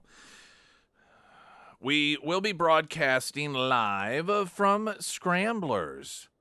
Friday Roadshow, new Friday Roadshow sponsored. Custom shade residential, commercial, and auto window tinting powered by 3M window film. All right. These are the same folks that do Springfield Raps and everything do the studio. They're very good at what they do, and custom shade window tinting is one of those things. And so now, what's that? I said, where's their shop located? Do you know off the top of your head? I actually saw the address earlier, but I don't remember. I need some window tinting done. Oh, well. I know. Womack can hook you up. I know. They Well, I'm will, excited on about your them. home or your car? On my car. Okay, yeah, no, they'll do that. They'll do that. So they're the sponsor of the Friday Road Show, and then it is a first responders breakfast tomorrow. So if you are a first responder, and that includes dispatch, 911 operators, all you folks, then we'd love for you to join us as Scramblers, Pyramid Roofing Company, and Barker's Frame and Collision buy you breakfast 6 8 to 9 8 tomorrow. ABC Books North Glenstone, our sponsor of Author of the Week, and this is sort of a. I think the background on how to describe this. Now, Adam Pitluck, he is the author of the week, and this isn't a traditional author booking, if you will. It came about because of, among other reasons, if I'm correct, you were fraternity brothers with a guy that I graduated with, Ben Stroman, right? Is that correct? That's right. Carthage High School, class of 95. Yeah, so you are, just to give some, if you would give background, I know you're a journalist, but give a little bio or auto-bio of yourself, if you would, for folks. Sure. I am a journalist. I worked for Time Magazine for about 7.5 years and People Magazine. Also, from my days in New York, I was the editor-in-chief, I think my biggest platform, I was the editor-in-chief of American Airlines and Flight Magazine, American Way, for about a decade. And these days, I'm a college professor teaching journalism. And I think just on the spectrum, not that this really should be relevant, but you seem to be a little more objective than I think people stereotype many journalists, accurately so in this country. The book that you have is actually a book that's been out for some time, for those of you listening. It's Damned to Eternity, the story of the man who they said caused the flood. Now, usually the books that we speak about with the authors are new releases, but this is relevant to something that is going on today, and this is sort of how I became aware of it because Ben had reached out to me on this particular issue involving one James Scott, who essentially was accused of and is imprisoned because of these accusations that he essentially was responsible for the entire flooding of a town. And this goes back to what many people remember back in the 90s, 93, the floods that were taking place. I remember as I was a kid at the time and driving through parts of the country that were impacted by this with my dad and townspeople, sandbags were being put up in anticipation of the massive rise of the river. And one of those towns was West Quincy, Illinois. And so with all that setup being said, if you would tell the story that Damned to Eternity is about. Yes, and thanks for pointing out the objectivity point with the journalism, because I did write this book straight up, trying to be as fair and balanced as possible. It's only over the years, as more evidence was uncovered, that I completely did an about face, and I think that he's not only 100% innocent, I think he was railroaded, and this might be one of the earlier cases of lawfare, which is quite apropos considering we're in that space in America right now. The story was this. This was the biggest flood in American history at the time, bigger than Johnstown, which was man-made 100 years earlier. In the summer of 1993, the Mississippi River was well over its flood stage, and not just in Missouri. This is all the way from southern Minnesota, northern Iowa, all the way down into Arkansas. There were something like 13 or 14 levee breaks happening in succession, all the way down the Mississippi River. The town of West Quincy, Missouri, which is right across the Mississippi from Quincy, Illinois, was the next in line. All the levees upriver had broken, and this one was next. So the call went out for everybody in the community in Quincy and West Quincy, and then in neighboring Hannibal, to come down to the river and sandbag. There wasn't enough manpower for the government or the river drainage districts to do it alone. So everybody came down. One of the people that came down when they heard the call was James Scott, who was a local bad boy. He was 21 at the time. He'd been notorious in town because he and his brothers, when they were 12, 13, or 11, 12, and 13 respectively, burnt down an old historic abandoned school called Webster Elementary School in Quincy. So by all accounts, James Scott was not a model citizen, but at the same time, he was a nonviolent juvenile offender. He went down to sandbag the levee with everybody else, and that night the levee broke. Just by sheer circumstance, he was walking down from the levee where he had been working earlier, where he was flagged to do a man on the street interview by a local reporter. And the second he went on TV saying that he was down there sandbagging and trying to help the community, across the river in Quincy, Illinois, two detectives, brothers, were watching the live newscast, immediately called each other and said, there's something wrong with this story. There's no way he was there helping. He was there causing harm. They automatically jumped to that conclusion. And long story short, he became the only man in American history to be arrested, charged, tried, convicted, and sentenced for intentionally causing a catastrophe. It's also important to note that nobody died in this flood. Nobody was even injured, but he received a life sentence, and he's still there now. All right, that being said, our author of the week, Adam Whitlock, the book is Damned to Eternity. Want to take just 90-second break here and continue on with the author of the week in this story and why it is relevant today. Sponsored by ABC Books on North Glenstone, I'm Nick Reed.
Author of the Week, sponsored by ABC Books on North Glenstone. Adam Pitluck is with us. He's journalist and author. The book is Damned to Eternity, the story of the man who they said caused the flood.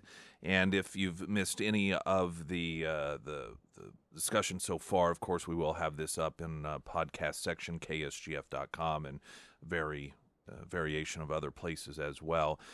So you laid out the groundwork of the history here, and this is the Great Midwestern Floods of '93, and like so many other towns, West Quincy, Illinois, had people volunteering, helping people in the community, sandbagging, and it did not hold. It did not hold, unfortunately, the sandbags, as was the case in a number of communities in this tremendous flood, and one of the volunteers was 24-year-old James Scott, who was known to local law enforcement, rabble carousers, so forth. Never done anything criminally speaking that was physically harmful to anyone, but local.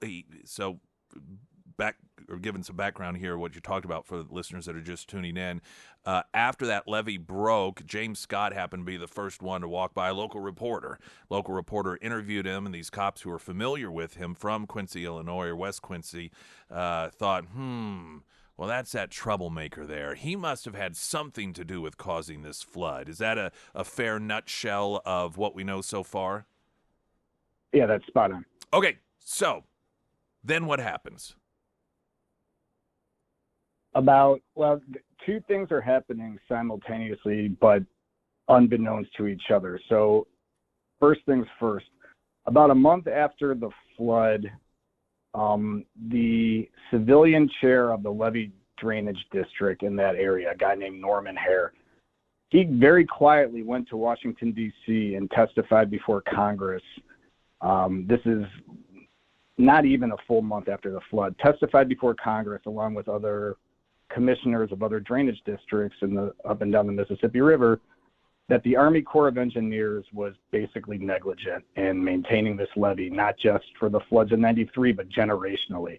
Most of the farmers in this area are good, hardworking people, and they're generational. So they farm the lands that their daddies farmed and their granddaddies and so forth. And that was the case with Norman Hare with this guy. However, he went in front of Congress and just lambasted the Corps of Engineers, saying that as the civilian drainage district chair, all he thought he was supposed to do is mow the levee, check for groundhogs, and basically just report any problems. The Corps of Engineers completely tasked him with its maintenance, of which case, for it to fail, he's kind of left holding the bag. While that's happening, back in Missouri, law enforcement from Illinois that doesn't even have jurisdiction is investigating what's purported to be a Missouri crime and the case of James Scott. There's no evidence, zero. Yet they hauled James Scott into Illinois, basically concoct some other cases they want to ask him about, other crimes, to give a fair and legal explanation to bring him in. And then they hit him with the levee. James Scott admitted to moving 4 sandbags on the levee, which is why he was there in the first place, was to sandbag. They told him that caused the levee to break. His reply was along the lines of, well, I didn't mean to make it worse. And they said that was a confession. Literally, that's the trial transcript. They said that was a confession. So on the one hand, you have the guy charged with maintaining the levee testifying before Congress that it was the Corps of Engineers' fault. While back home in Missouri, Illinois cops are building a case against this one guy, James Scott. So this is less than a month after the levee break. Fast forward to October, so now we're about 3 months after the levee break. James Scott's charged with breaking the levee. And when it goes to trial, Norman Hare, the same guy that testified before Congress that it was the Corps of Engineers' fault, did a complete about-face and now testified that the levee was rock solid and it would have held were it not for James Scott being there and causing the levee to break. So you have this tremendous conspiracy, of which we uncovered over decades of research why they actually came to need a scapegoat. We're talking with our author of the week, Adam Pitluck. The book is Damned to Eternity, and the book came out some time ago, but this is, and we're going to get here in an upcoming segment, the relevance of this today. And we are, in the meantime, going to get a traffic update, quick break. We have weather as well, and then we will continue on. Generally, listeners know that generally Author of the Week is wrapped up by now, but this is we're going to do another segment or two here with Adam Pitluck and maybe even have some subsequent discussions about this very issue, because those of you who know me know I've talked about I wouldn't say it's an obsession, but I always have a great interest and concern of people that are serving prison time that arguably evidence demonstrates should not be.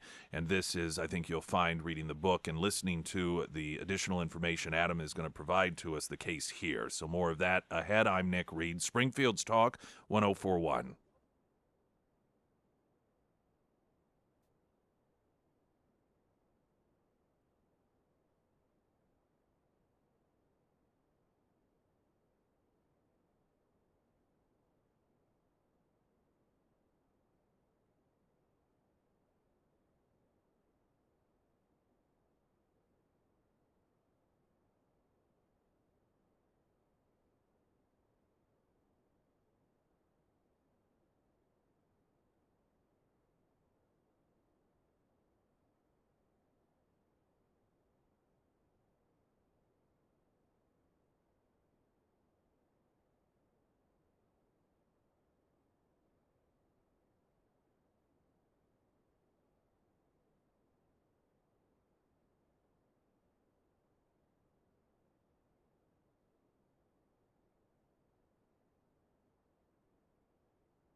First Alert Forecast sponsored by St. Clair of the Ozarks Home Improvements from Color 10 Fox 49 meteorologist Tom Schmidt. Sunshine, high near 74 today, 50 tonight. Mostly sunny with a high near 69 tomorrow. Saturday, sunny, high near 74. We are talking with author Adam Pitluck. The book is Damned to Eternity, and the book is the time frame, 90s, 93, Great Midwestern Floods.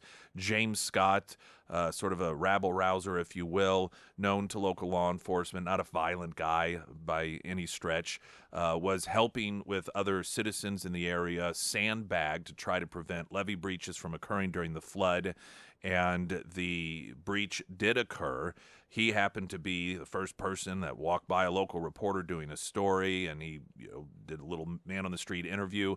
Law enforcement that was familiar with him said he must have something to do with this. They're from Quincy, Illinois, yet they do an investigation in Missouri on him in which they don't have jurisdiction, and essentially pin the entire levee breach on him. And that's where we are in the story. Adam Pitluck, take it from there, if you would. Great. Thank you very much, Nick. So the overlying question then becomes why? Why pin it on this guy? Is there any, other than they don't like him? Right. Why go to these lengths to essentially violate the law by overstepping jurisdictional boundaries and going forward with this trial? So here's what we uncovered. A couple things. Number one, if you're farming the land on the river bottoms, the land not just on the Mississippi River, but on the Missouri River or the Raccoon River up in Iowa, any farmers that farm the lands and live in the river bottoms, they need to have federal flood insurance through FEMA to cover a flood, because acts of God, force majeure, is not covered in a homeowner's policy when it comes to the river flooding. It's like if you live in a hurricane zone, you have to have special flood insurance or hurricane insurance in order to cover that. So these sorts of catastrophes, the federal government needs to insure you, FEMA, or you won't be made whole. None of these farmers had federal flood insurance, in part because they were generational farmers, good, hardworking farmers. I'm not taking anything away from them. Right. But this was the 500-year flood. There's no precedent for this. They didn't need it in the past. Why would they need it now? So they didn't have the federal flood insurance. The only way they could be made whole when their crops washed out and when their houses washed out is if somebody vandalized the levee. So vandalism was covered as their part of their homeowner's insurance policy. So that's part one. When you follow the money, that's where it leads. Part two is this. The story changed two different times. I think once they went down the rabbit hole where you needed to have a scapegoat to collect on a flood insurance claim, they had that. They got their conviction. In 1994, when this case went to trial, they got a conviction. The problem is James Scott, using the public defender because he's the working poor from Quincy, Illinois, the public defender even flagged the fact that the prosecution just violated jurisprudence. They played fast and loose with the rules, violated policy, introduced evidence and witnesses without declaring it or giving the defense opportunity, no discovery. So even though he was given a life sentence and convicted, the evidence being completely circumstantial, they said that he dug into the levee with a shovel or a dynamite, because they say that that's the only way you could really, you can't just break a levee. Keep in mind, bulldozers were driving up and down this thing. Army National Guard and civilians were walking up and down this thing, and there's, so for one person to actually break the levee, they said they had to either blow it up or dig into it for prolonged periods of time. Once that case he got a life sentence, but then 5 years later, he was granted a new trial because of the prosecution's misconduct. Story changed. Now they said for the second trial that he broke the levee by moving sandbags with a motive. And the motive was this. A 16-year-old kid was under house arrest at the time. And the Illinois police, when they interviewed him, said basically, we'll get you off house arrest for this testimony. The 16-year-old kid testified that James Scott said at a party he broke the levee to strand his wife in Missouri so he could party in Illinois without her. And that case made headlines. That put this four square in the national news. Court TV came down and did the second trial. And the second trial was moved to Hannibal, which was flooding at the time, and same result as the first, life sentence. There also, if you could touch on here, and I don't want to go too much into this because, of course, the book, and then there's also a really great mini documentary that we'll post. I think it's 20 minutes, 25 minutes or so that does a good job of really giving some of the aspects of this that indicate clearly something is not right. That one of you can clarify this. One of the individuals that was relied on as an expert witness against him in some capacity also benefited by getting insurance money if he was convicted. Is that correct? I'm a little so the let me take one step back. Yeah. Norman Hare, who I mentioned in the first segment, the farmer tasked, or the civilian chair of the drainage district that was tasked with maintaining the levee, mowing it, tasked by the Corps of Engineers, the guy that testified before Congress, who then blaming the Corps of Engineers, but then flip-flop at trial, saying the levee was rock solid, it was only for James Scott, is one farmer that received, well, not only did he receive an insurance payout because the levee was deemed to have been vandalized rather than an act of God, but when he testified at trial, he did not disclose that he had a financial stake in the outcome of that trial. So the key witness for the prosecution had a financial stake in the outcome and never disclosed it. We're talking with our author of the week, Adam Pitluck, the book Damned to Eternity. Going to take a 90-second break. When we come back, wrap up with you why this is relevant today. And I say wrap up with you today. That doesn't mean that we may not have you, or we may have you, rather, back in the future as for reasons that the next segment may explain. And I know I'm already working on getting some other people who are involved in this case in studio to talk about some other aspects of this as well. So more with Adam Pitluck in just moments. I'm Nick Reed.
Author of the Week, sponsored by ABC Books on North Glenstone. Adam Pitluck, the book Damned to Eternity, the story of the man who they said caused the flood. Any of it that you missed, I recommend you go back, listen to on the podcast. This is something that we will, and already setting up with some other folks, other aspects of this case, which, though the book came out some time ago, is relevant today. And the reason for that, Adam, I'll have you explain now, if you would.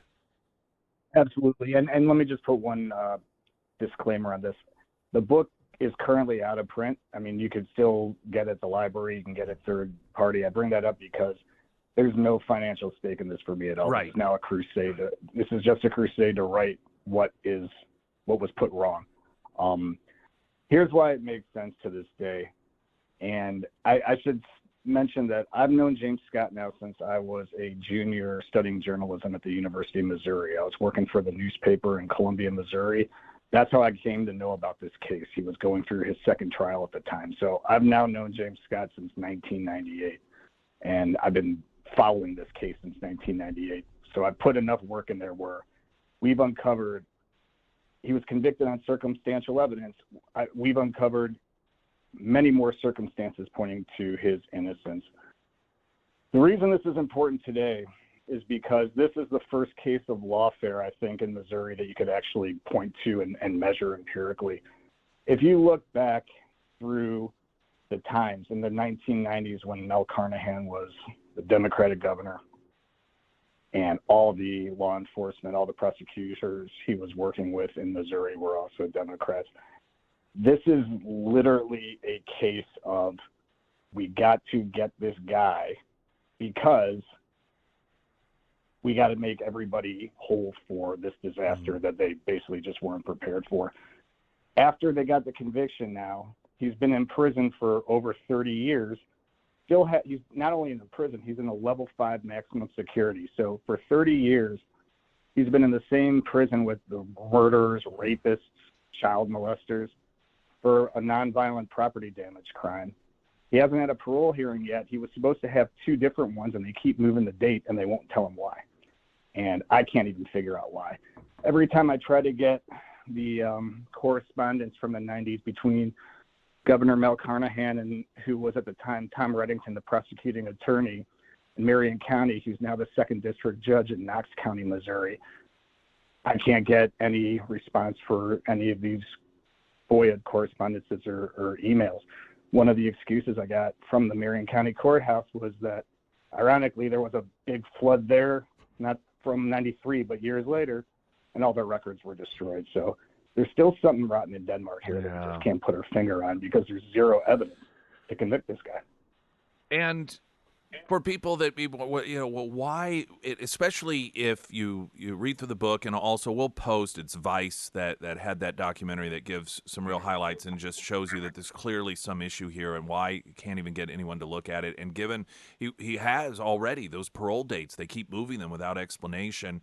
You think, well, what would be the motivation here for keeping him there? And I guess potentially if it went a certain way, you would have all this insurance money paid out that should not have been paid out, and there could be implications for that, correct? I think there could be implications for that. I think there could also be political implications. This case is so old that it started in the pre-internet days, when the email started going during the second trial in 1998. That was at the infancy of email and the web. So I don't think anybody envisioned back then, of course, that there would be this technology and connectivity boom where we could find all this stuff. So I think part of the reason they have to keep them locked up is to save face. I mean, we're uncovering all of their fast and loose procedural errors, and it's easier to just keep it suppressed versus, letting them out. I mean, there's literally no reason.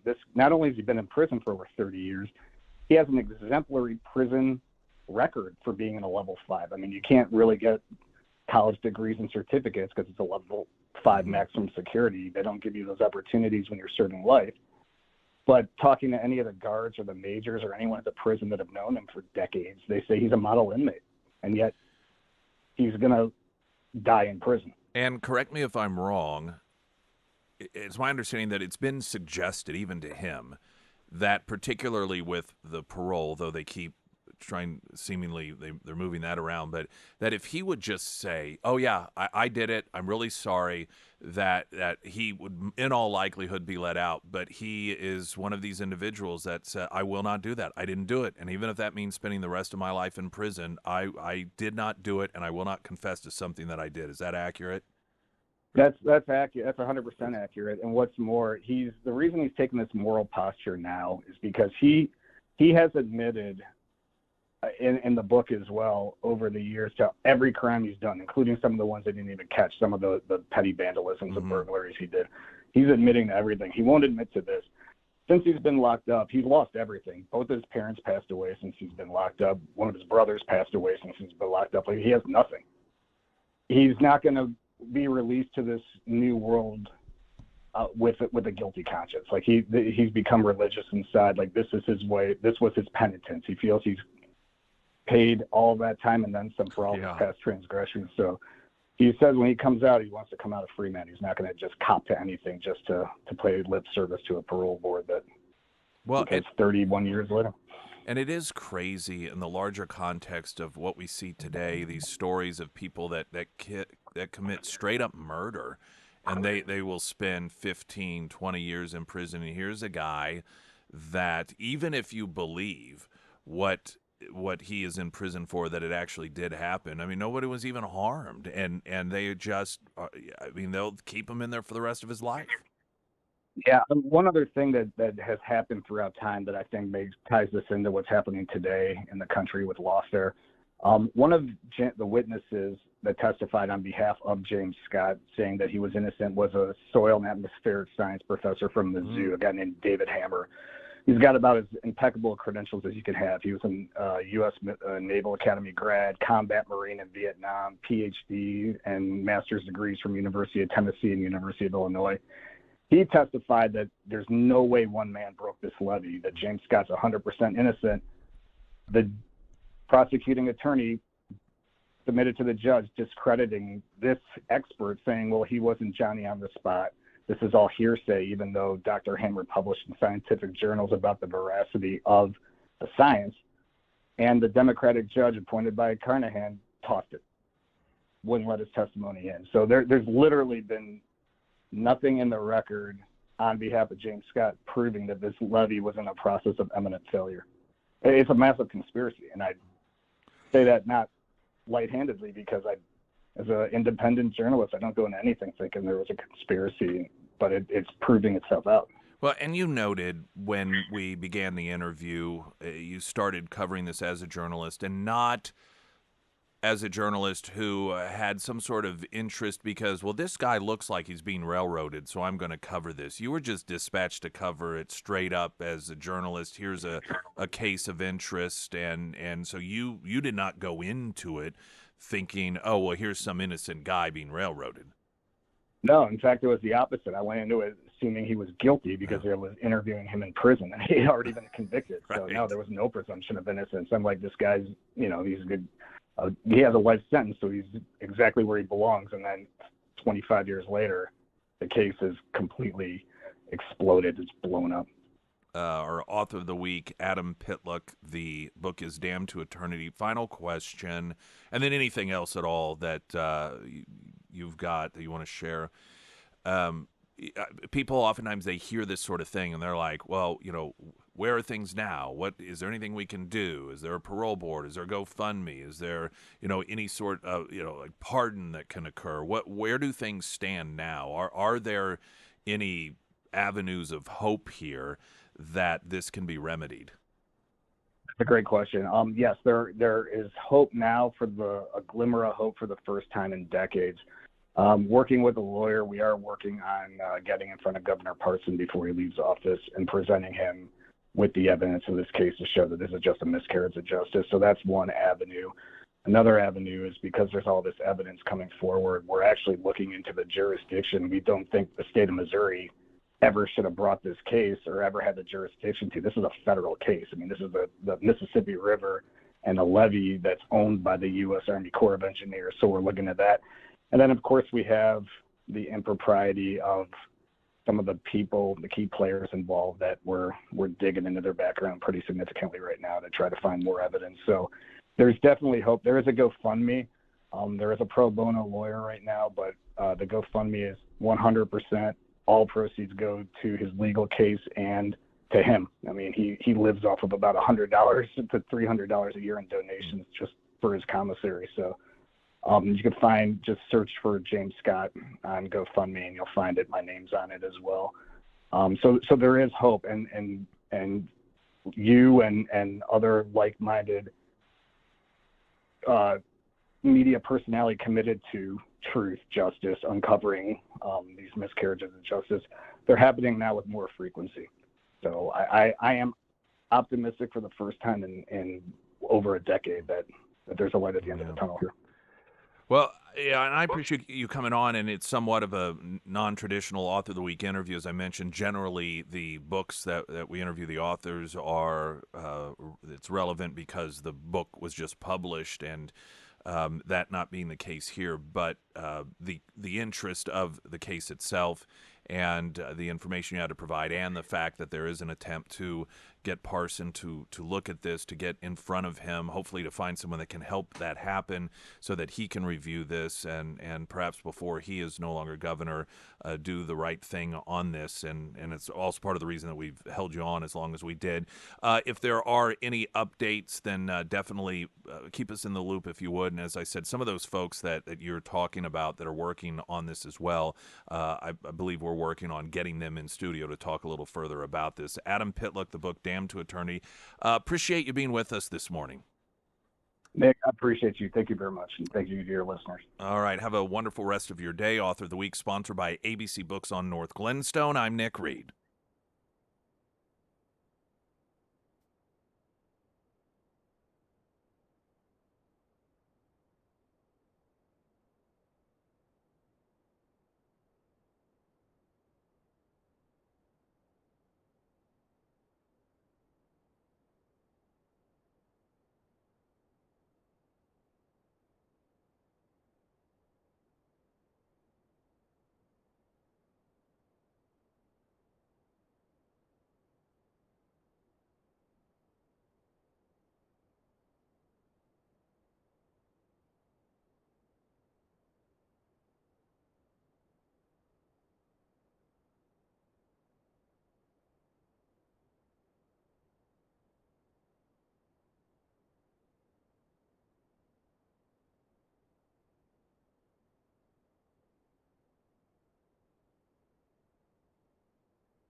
Sarah Myers, everyone. Quick draw gun in Monette. I checked on Brad and his shop last night after that storm rolled through Monette. Everything is all good. So if you're wanting to take a trip down there, they will be opening 9 a.m. the next couple of days. It is a great shop if you haven't been there yet. That is where I went to purchase my first ever firearm and the husband, his AR-15.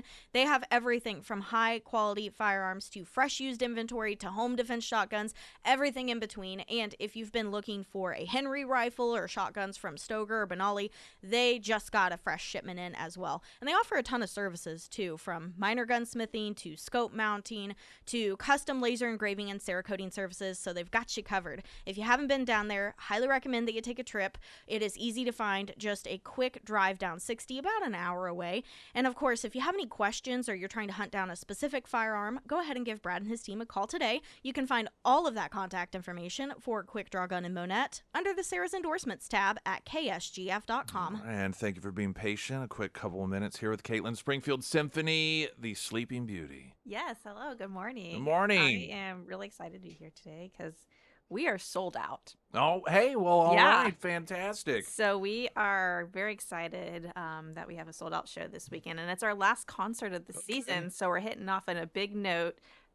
So we have St. Louis Ballet coming back and joining us for this double performance, and it's going to be fantastic. We have the ballet on the stage with the orchestra behind them, so it really just highlights and connects the music to the dance, and it's going to be a great, great night. Well, we can't encourage people to buy tickets, I No, guess. I But that's know. all right. Yeah, but I can encourage that we've just announced our 90th anniversary season.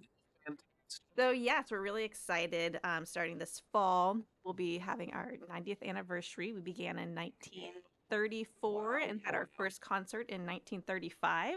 So we are celebrating that in a big way. So we're bringing a lot of cool new guest artists in. We're bringing back some fan favorites through over the years.